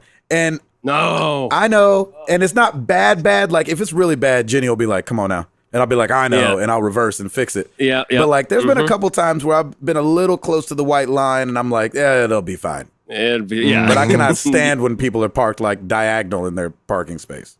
Yeah. Yep. But I have found myself doing it on the rare occasion. Ed, what about you? What grinds your gears? Going back to the whole Symmetra thing, when the other team plays Symmetra, and so then when the sides flip, I'm like, well, then guess who's getting the Symmetra back? And then I'll just copy everything they did to us. That's hilarious. Are you as successful with Symmetra as your opponent? No, I quickly changed back to Junkrat. I know that's right. Amen to that. There you go. Tim? I'm kind of car related with you too. I can't stand when people don't use turn signals.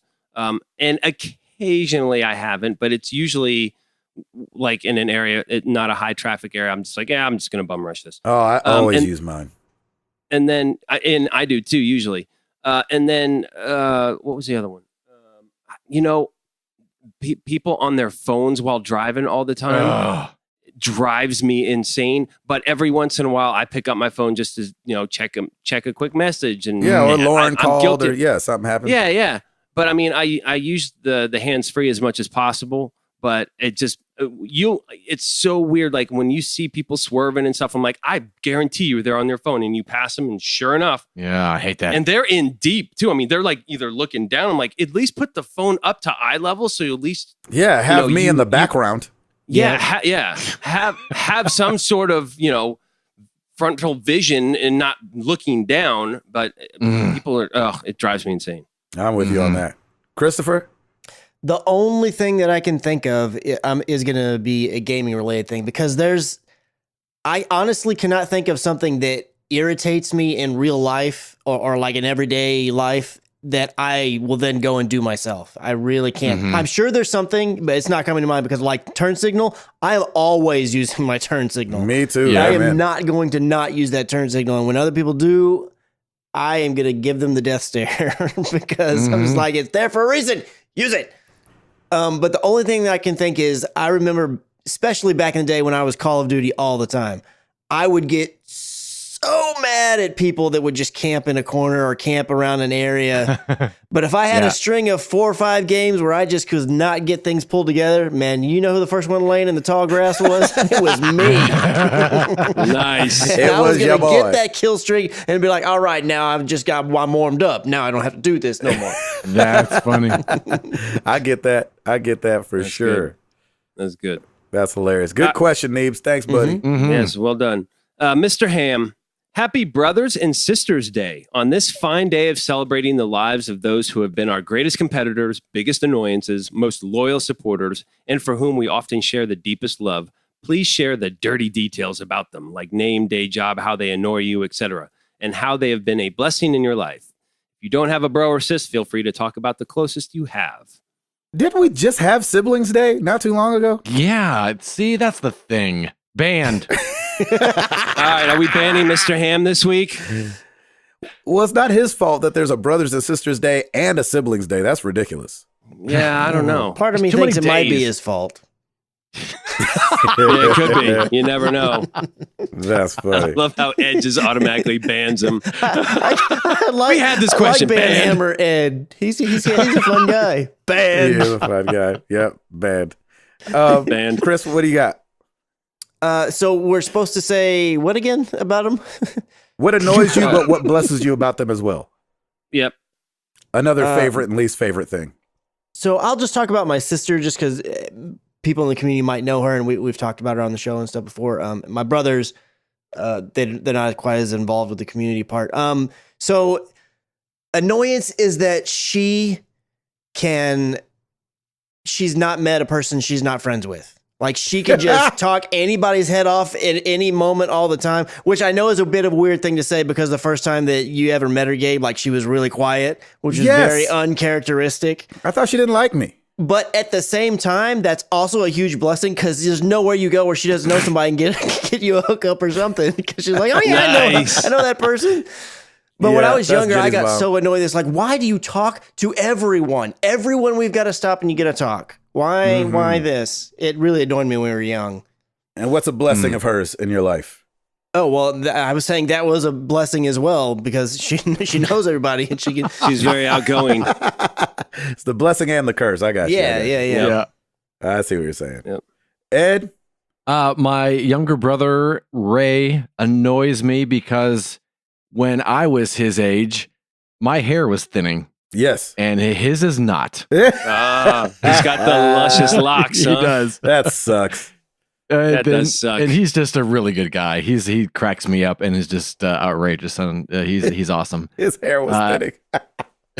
my so sister, she just annoys me because she's my little sister. Yeah. And then she and I are actually very a lot more alike than I am with Ray. So we get along really well, and she's a good ear when it's going to need a chat. So yeah, that's awesome. So she got it this week, is what you're saying. She's got it this week. Oh, she got it. She got it in half my friends list. Nice. Thanks, everyone. Yeah, exactly. Hey. Tim, that's awesome. Growing up, I have an older brother, and we come from an Army family, so we moved around quite a bit. So before we got, our circle of friends, it would always be the two of us, and, wherever we moved initially, and so we would do a lot of stuff together. And so I love him for that. He's always been there, and he's a great guy. He's a great father, a great husband, and so that's what I love about him. I think the only thing that really I guess you could say annoys, is if you ever want to be spontaneous, be like, hey, dude, you want to just go and let's go see a movie or something? Like and this is because he has 3 kids. He's like, I don't know, man. I don't know if I can do it. You have to, you have to plan with him because that's the way he rolls, because he has 3 kids, and, because life is hectic. I mean, my nephew's 17, for crying out loud. So like, he's got a lot going on his plate. So you can't really be really spontaneous with him. So we try and plan out as much as possible, and it works out better. So, like, for example, this Eat the Street, I will call him or text him tomorrow, a day in advance, and be like, hey, are you going, to see if he's going to be there? And usually he is, because we usually link up with him. So that's awesome. I've got a little brother, Marcel. He, the thing that annoys me, and it comes from the same part of his personality, but he's extremely confident. Extremely confident. Yeah, that's good. Like, to where you're like, where does that even come from? And he's got this nice. He's got this belief in himself that is just like incredible. Now, next level. Yeah, next level. Yeah, here's the thing that sucks is he is awesome at a bunch of stuff. And so like you're like, okay, well, at least the confidence is not like, I'm the fastest guy on the planet. And you're like, I just beat you in a race. He's like, I'm the fastest guy on the planet. So it's it's not like that. Don't mess with the chubby ninja. Right. That's amazing. I'm surprisingly fast. And then but the thing that's amazing about him, or one of the things, a lot of things, but one of the things that made he's an amazing encourager, because he's kind of talks about himself in that way. He also does recognize things in others and talks to others about the strong points in their lives. Oh, that's cool. And so he's definitely a build you up kind of guy too. Like, no, man, you can do it. I've seen you do this, and that, and that's excellent, and blah, blah, blah, blah, blah. And so, awesome. He also has that about him. So that's what's a huge blessing that kind of comes from that same part of his personality. Very nice. I love that. Good deal. Good question. Very cool. That was a great question. Spreading the love. That's right. Spreading the love. Still banned. Facebook. You know what? I think next week is other people that your parents had day. So it'll be a little different. But it's only in Brazil, apparently. Half siblings day. Yeah. That's awesome. All right, let's move on to Facebook. Matthew Serta, what is the most evil choice you have made in a video game? I.e., you kill a prisoner instead of being merciful and releasing them. Shoot. Everything I did in Spec Ops: The Line, Probably. Yes. They didn't make any of those decisions easy to make. That's I've got to hear. That game, number one, was really good. I really enjoyed my time in it. Man, I forgot about that game, man. Yes, that game was great. But the decisions you have to make in there is like, kill this person or kill this person. This person's got 3 kids. This person's got a wife on her deathbed. You're like, oh, gosh. So I would say half the decisions I made in Spec Ops The Line were just gut-wrenching, where you're like, oh, my gosh. So that game, oof. I'd say play it. It's rough. Don't play it with your kids, but no, it's great, though. Yeah. That is a good game. Wow, I forgot about that game. Chris, can you think of one?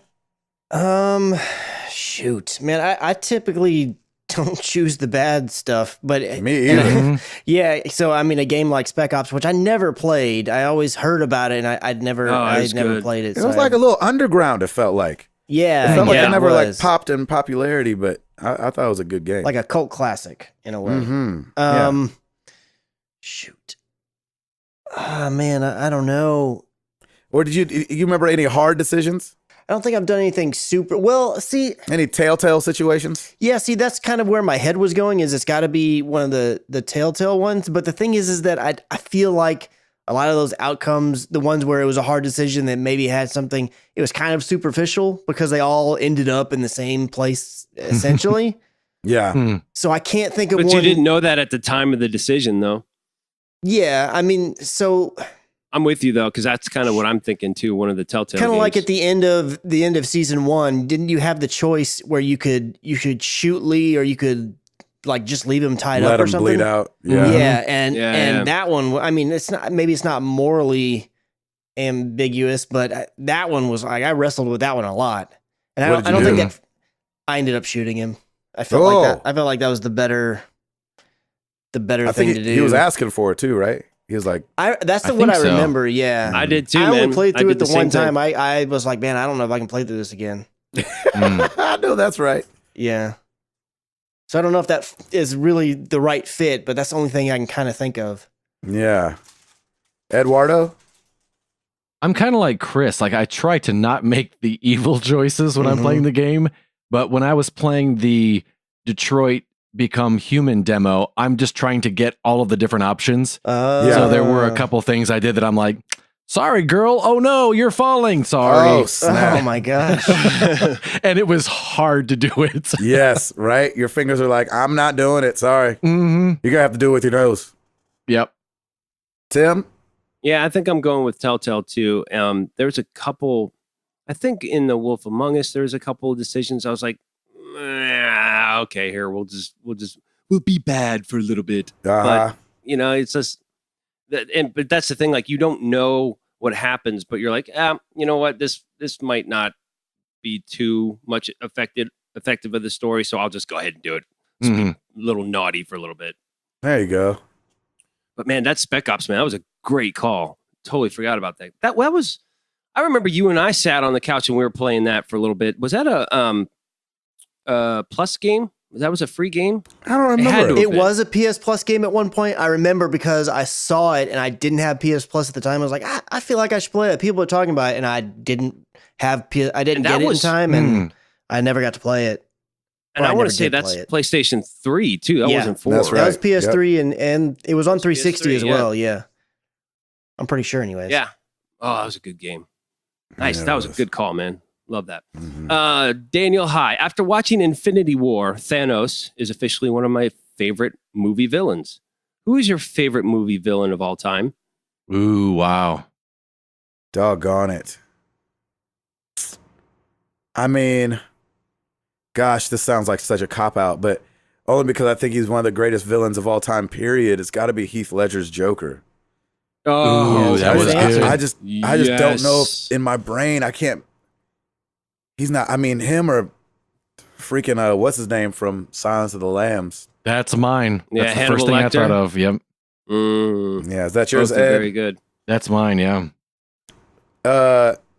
Chris? Shoot. I like both y'all's answers, but honestly, the first place that my head kind of went, and I feel like I'm maybe giving slight cop-out answers on this one, but I kind of feel like one of my favorite villains is the One Ring. in Lord of the Rings, because even though it itself is not necessarily the villain, it's just it's Sauron made the ring. It's just a ring, but it's always there and it's always brooding and it's always like all this bad is coming because of it. Trouble. Yeah, and so I feel like I always feel that tension from the ring in the movies and in the books. I did, so I feel like that's going to be my answer. That's a great answer. That's really good. Tim, man, I think I'm going with Hannibal Lecter too, man. You can't deny that. He was one of the best. It was so freaky. Mm-hmm. What about who's your favorite actor to play a villain? Like if they play a lot of villains. Oh, wow. Like I like Alan Rickman, who was Snape, and in Die Hard, Hans Gruber. Mm-hmm. Yep. Best guy to play a villain. Because there's some guys that just always play the bad guy, it seems like. Mm-hmm. Yeah. Kind of like Alan Rickman was. Right. My favorite guy this is hard to say, but like, I think that Kevin Spacey plays a really good bad guy. Yeah, I was just going to say that. That's right. Yeah. And in real life too, apparently. Yeah, clearly. Jeez. Right. Clearly. Yeah, he was, he's really enough time good. has gone by, right? I can say that. That's okay. You can say that. No. Too soon? Exactly. But I mean, Frank Underwood was a bad guy. You know what I'm saying? Yes. Mm-hmm. Yeah, and absolutely. So, but like, when I think of him, I think of, but when I think of him, I think of heck yeah, man. Usual Suspects is what comes to yeah, mind. Usual Suspects. Yeah. Yep. What about you, Christopher? I'm taking that answer too. Man, I really like the Alan Rickman answer. That was a good one.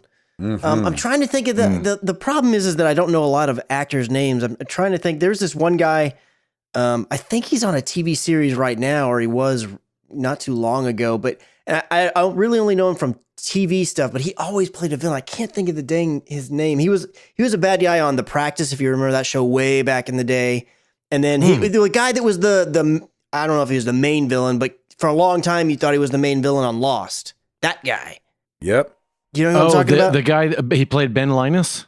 I don't remember any of the characters' names because I only watched the first two seasons. But the guy who controlled the island or whatever, or worked for the island or whatever, that guy makes he just looks like a villain to me. And like anytime I see him, and I think this last TV series he played in, I think he was actually a good guy, but I was like, nah, you're going to be bad. I just know it. Yeah, exactly. Was it Person of Interest? I think so, yeah. Is that the one where it had surveillance all over the place and everything? Yeah.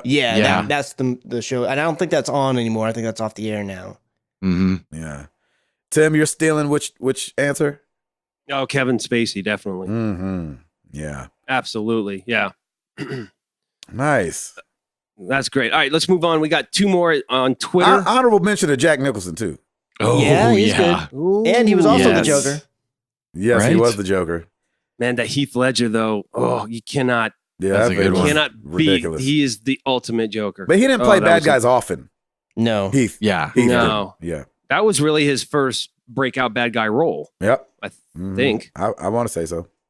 Yep.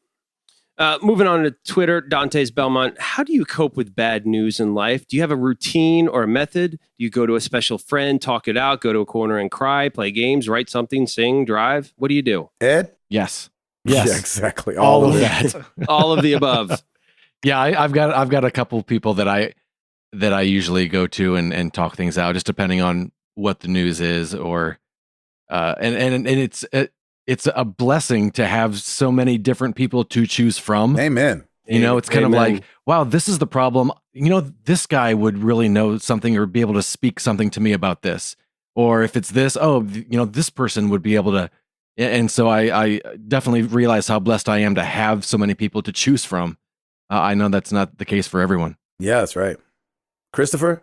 I don't know that this is, I'm just going to be honest. I don't know that this is really the best answer, but I will just go off on my own and shut down for a while, typically. Yeah. I mean, depending on what it is. I mean, obviously there's different levels of severity.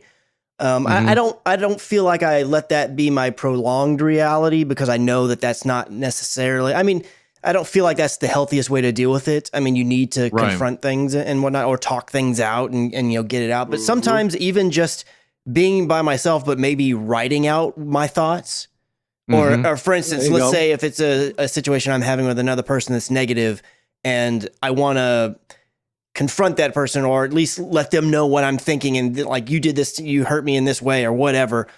But maybe I'm not sure that it's actually appropriate to go that route. I will write out like what I would tell that person if they were here. And sometimes that's good enough as just saying out loud to the person. Now, if it's something that like you need to address it, I'm going to address it. I'm going to do what I feel like I can usually get a handle on what the right thing to do is. But there's sometimes where you just get mad at somebody and maybe they don't even realize that they made you mad at that moment. And you're just like, well, I'm just going to write this out just to get it off my chest kind of thing. And then, you just delete it afterwards. It's not like a save it kind of thing. Yes. I like that. Yeah, I think it's probably very cathartic for you too, to be able to kind of write that out and just be like, okay. Yeah. What the world was you thinking?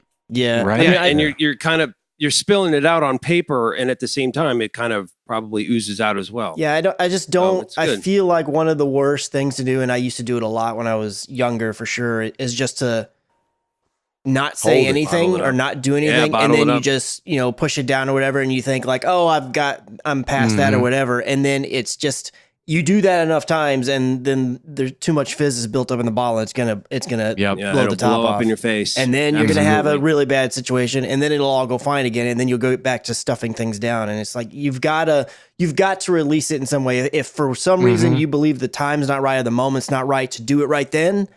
Or maybe you don't have the courage to do it then, because a lot of times it could be a courage thing.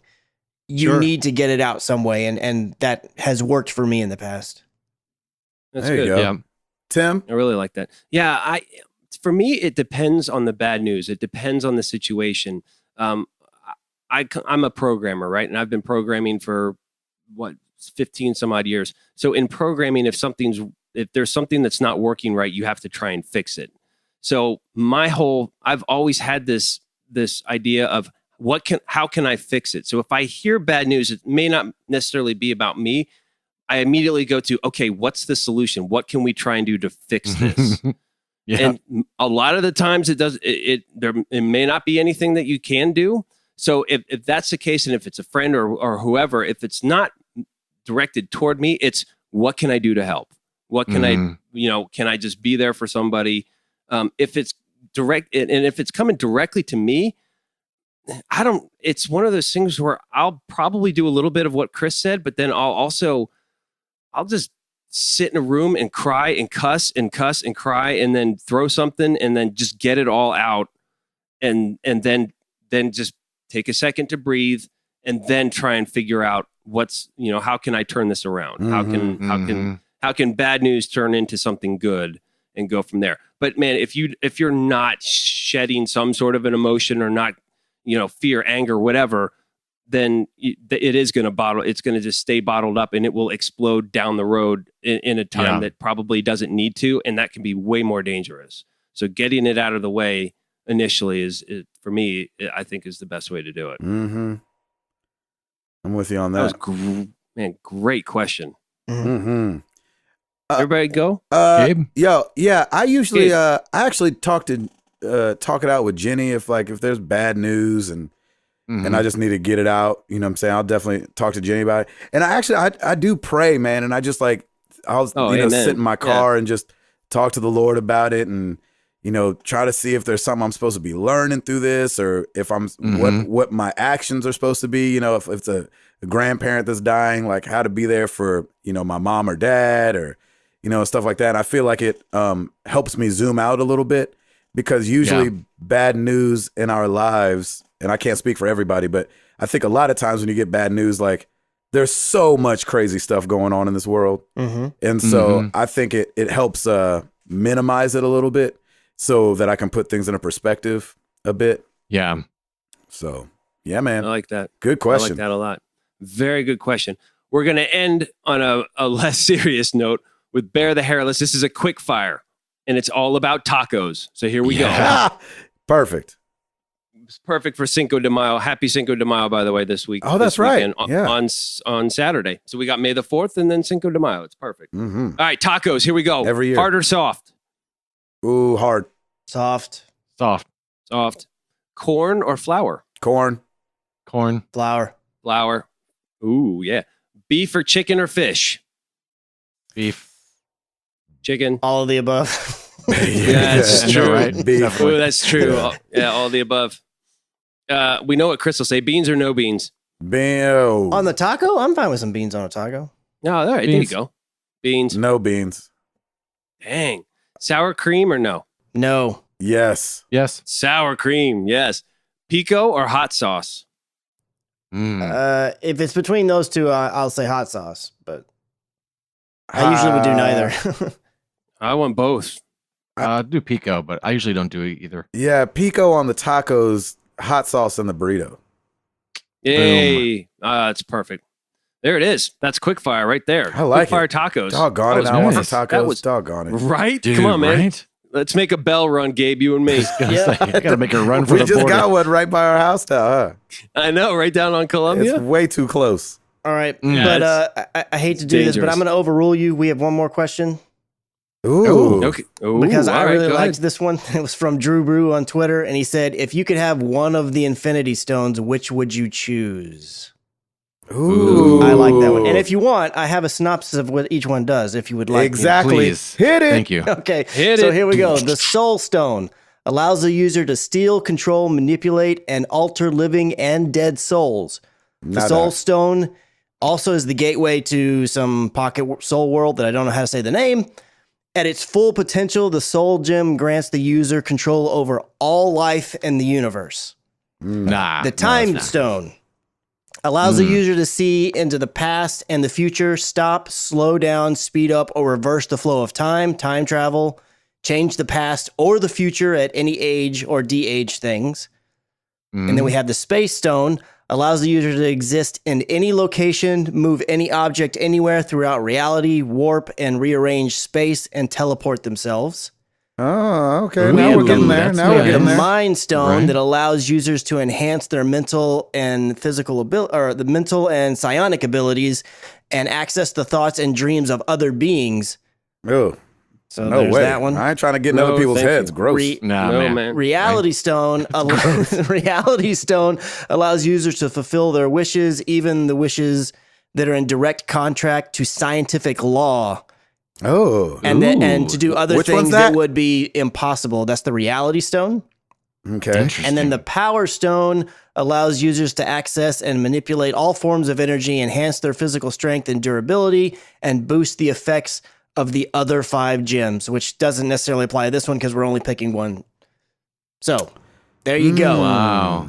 That Space Stone sounded nice, but then you talked about that Reality Stone. Mm-hmm. I'm going time stone. To be able to Yeah. manipulate time, go back in time, correct wrongs, do anything like that, I'm all about it. Nah, I ain't messing with that.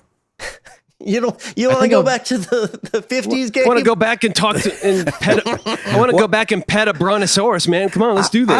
I'm just always the thing I'm weary about with time travel, besides just being black, is that I don't think that, like, I'm scared I'm gonna jack something up, man. Like, what if I go back and, like, you know, to see my parents meet, and I just happen to be at a sidewalk and they look over at me instead of seeing each other, and then I don't exist no more.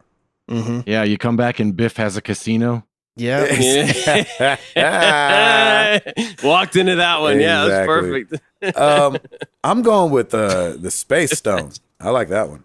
All right. I always think of Reality Stone. I was thinking about this actually when I was watching Avengers.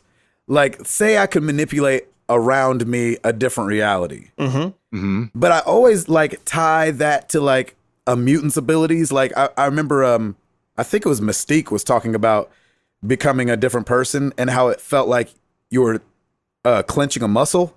And so, like with the Reality Stone, is it like I can change it and then just relax and that's reality, or do I have to like concentrate on keeping it that reality? And if I let up, then it no longer is that reality. So it would be the Reality Stone, but if I feel like I have to consciously be doing it, then I don't want to do that. I'm gonna say, for the sake of the question and the fact that it's the stone doing the work, that it's not something you have to constantly like. Yeah, but don't you have to give it what it is? Well, yeah, but it would be in the scenario that I'm playing out, at least how I'm interpreting it, is it like, okay, I have the Reality Stone. I want this reality to be a thing. I think it up and I'm like, now do it, Stone, and Stone does it, and then it's done. To me, it's not like and I gotta focus on making sure that tree Gabe, is you're spitting thinking out about money, the maintenance of you're thinking of the maintenance of that reality. Yeah. Like, what do you need I'm to like, do how does it move forward after in that you- reality? yeah. That's what I'm saying. Yeah. Yeah, no, that would stress me out. Hence, I'm going in with time. What say you, Edward? I was gonna do the space one just because I wouldn't have to. It would make travel so much easier. Hello. But then that reality stone, though, like just to be like, I don't know, to get the text and be like, hey, tomorrow call sheet with Gavin Hammond and Troy Baker. Go. I know, okay. but is it real? Like, yeah, because it makes your dreams come true.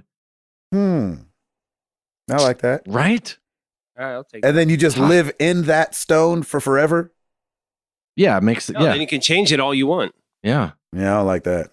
If you're like, oh, it's kind of like an unlimited genie lamp. Yeah, exactly. I'm with it. I'm doing reality stone. That's the one I'm doing. Yeah. I feel you guys, but like, yeah, all right. Nah, man.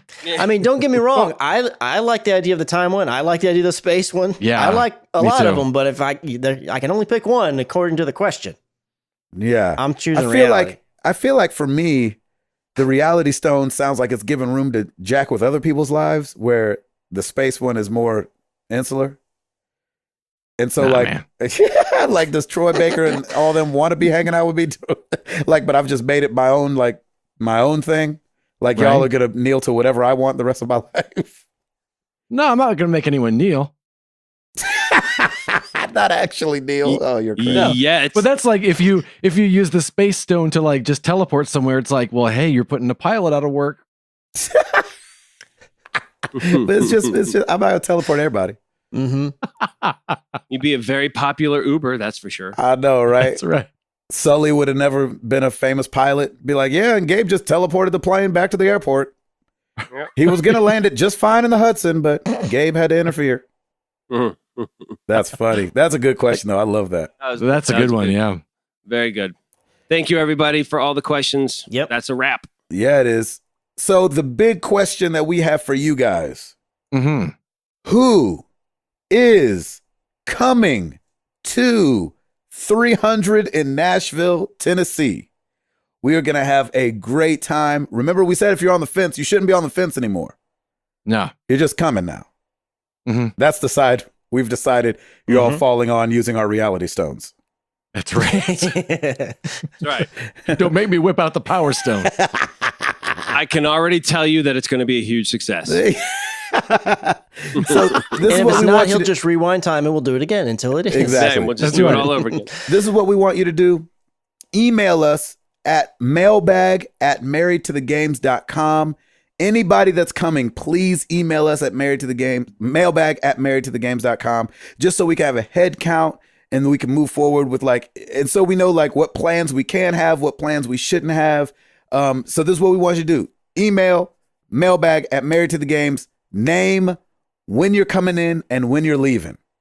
It's that and simple. who's with you? Yeah. Who's with you too? Like any significant others, wives, girlfriends, boyfriends, whatever. Like we just need a head count. And if you've already told us you're coming, tell us here. Again. Yes. Yes. We do have a RSVP thing on Facebook. I know not everybody's on Facebook. Not everybody will see that. And so we just want one place that we can go and see everybody and put stars next to them in our emails. And so we have it all organized so that we can be ready for when y'all get here. Because it's going to be amazing. But we need the head count, and we want to start this out not the week before it happens. Yeah. Sound we good? We want to know how much coffee we should be drinking beforehand. Exactly. How much coffee to bring. That's right. Yep. Or if there's pizza in the mix. Hello. Hello. Or tacos. Or tacos. We might have to have freaking Chipotle cater this thing. Oh, poop in a bucket. We need to let Chipotle know. Hey, such and such is bringing a wife. She likes to get down. So I don't know. They've had a few E. coli issues. Let's pick a different burrito place. Yeah, that's true. They did have E. coli. They did? A couple times. Oh man. Yep. Well, yeah, that's true. We'll get one of the food trucks. When you're owned by McDonald's, what can you do? Are they? Man, I didn't know that. Yeah. Chipotle, yeah.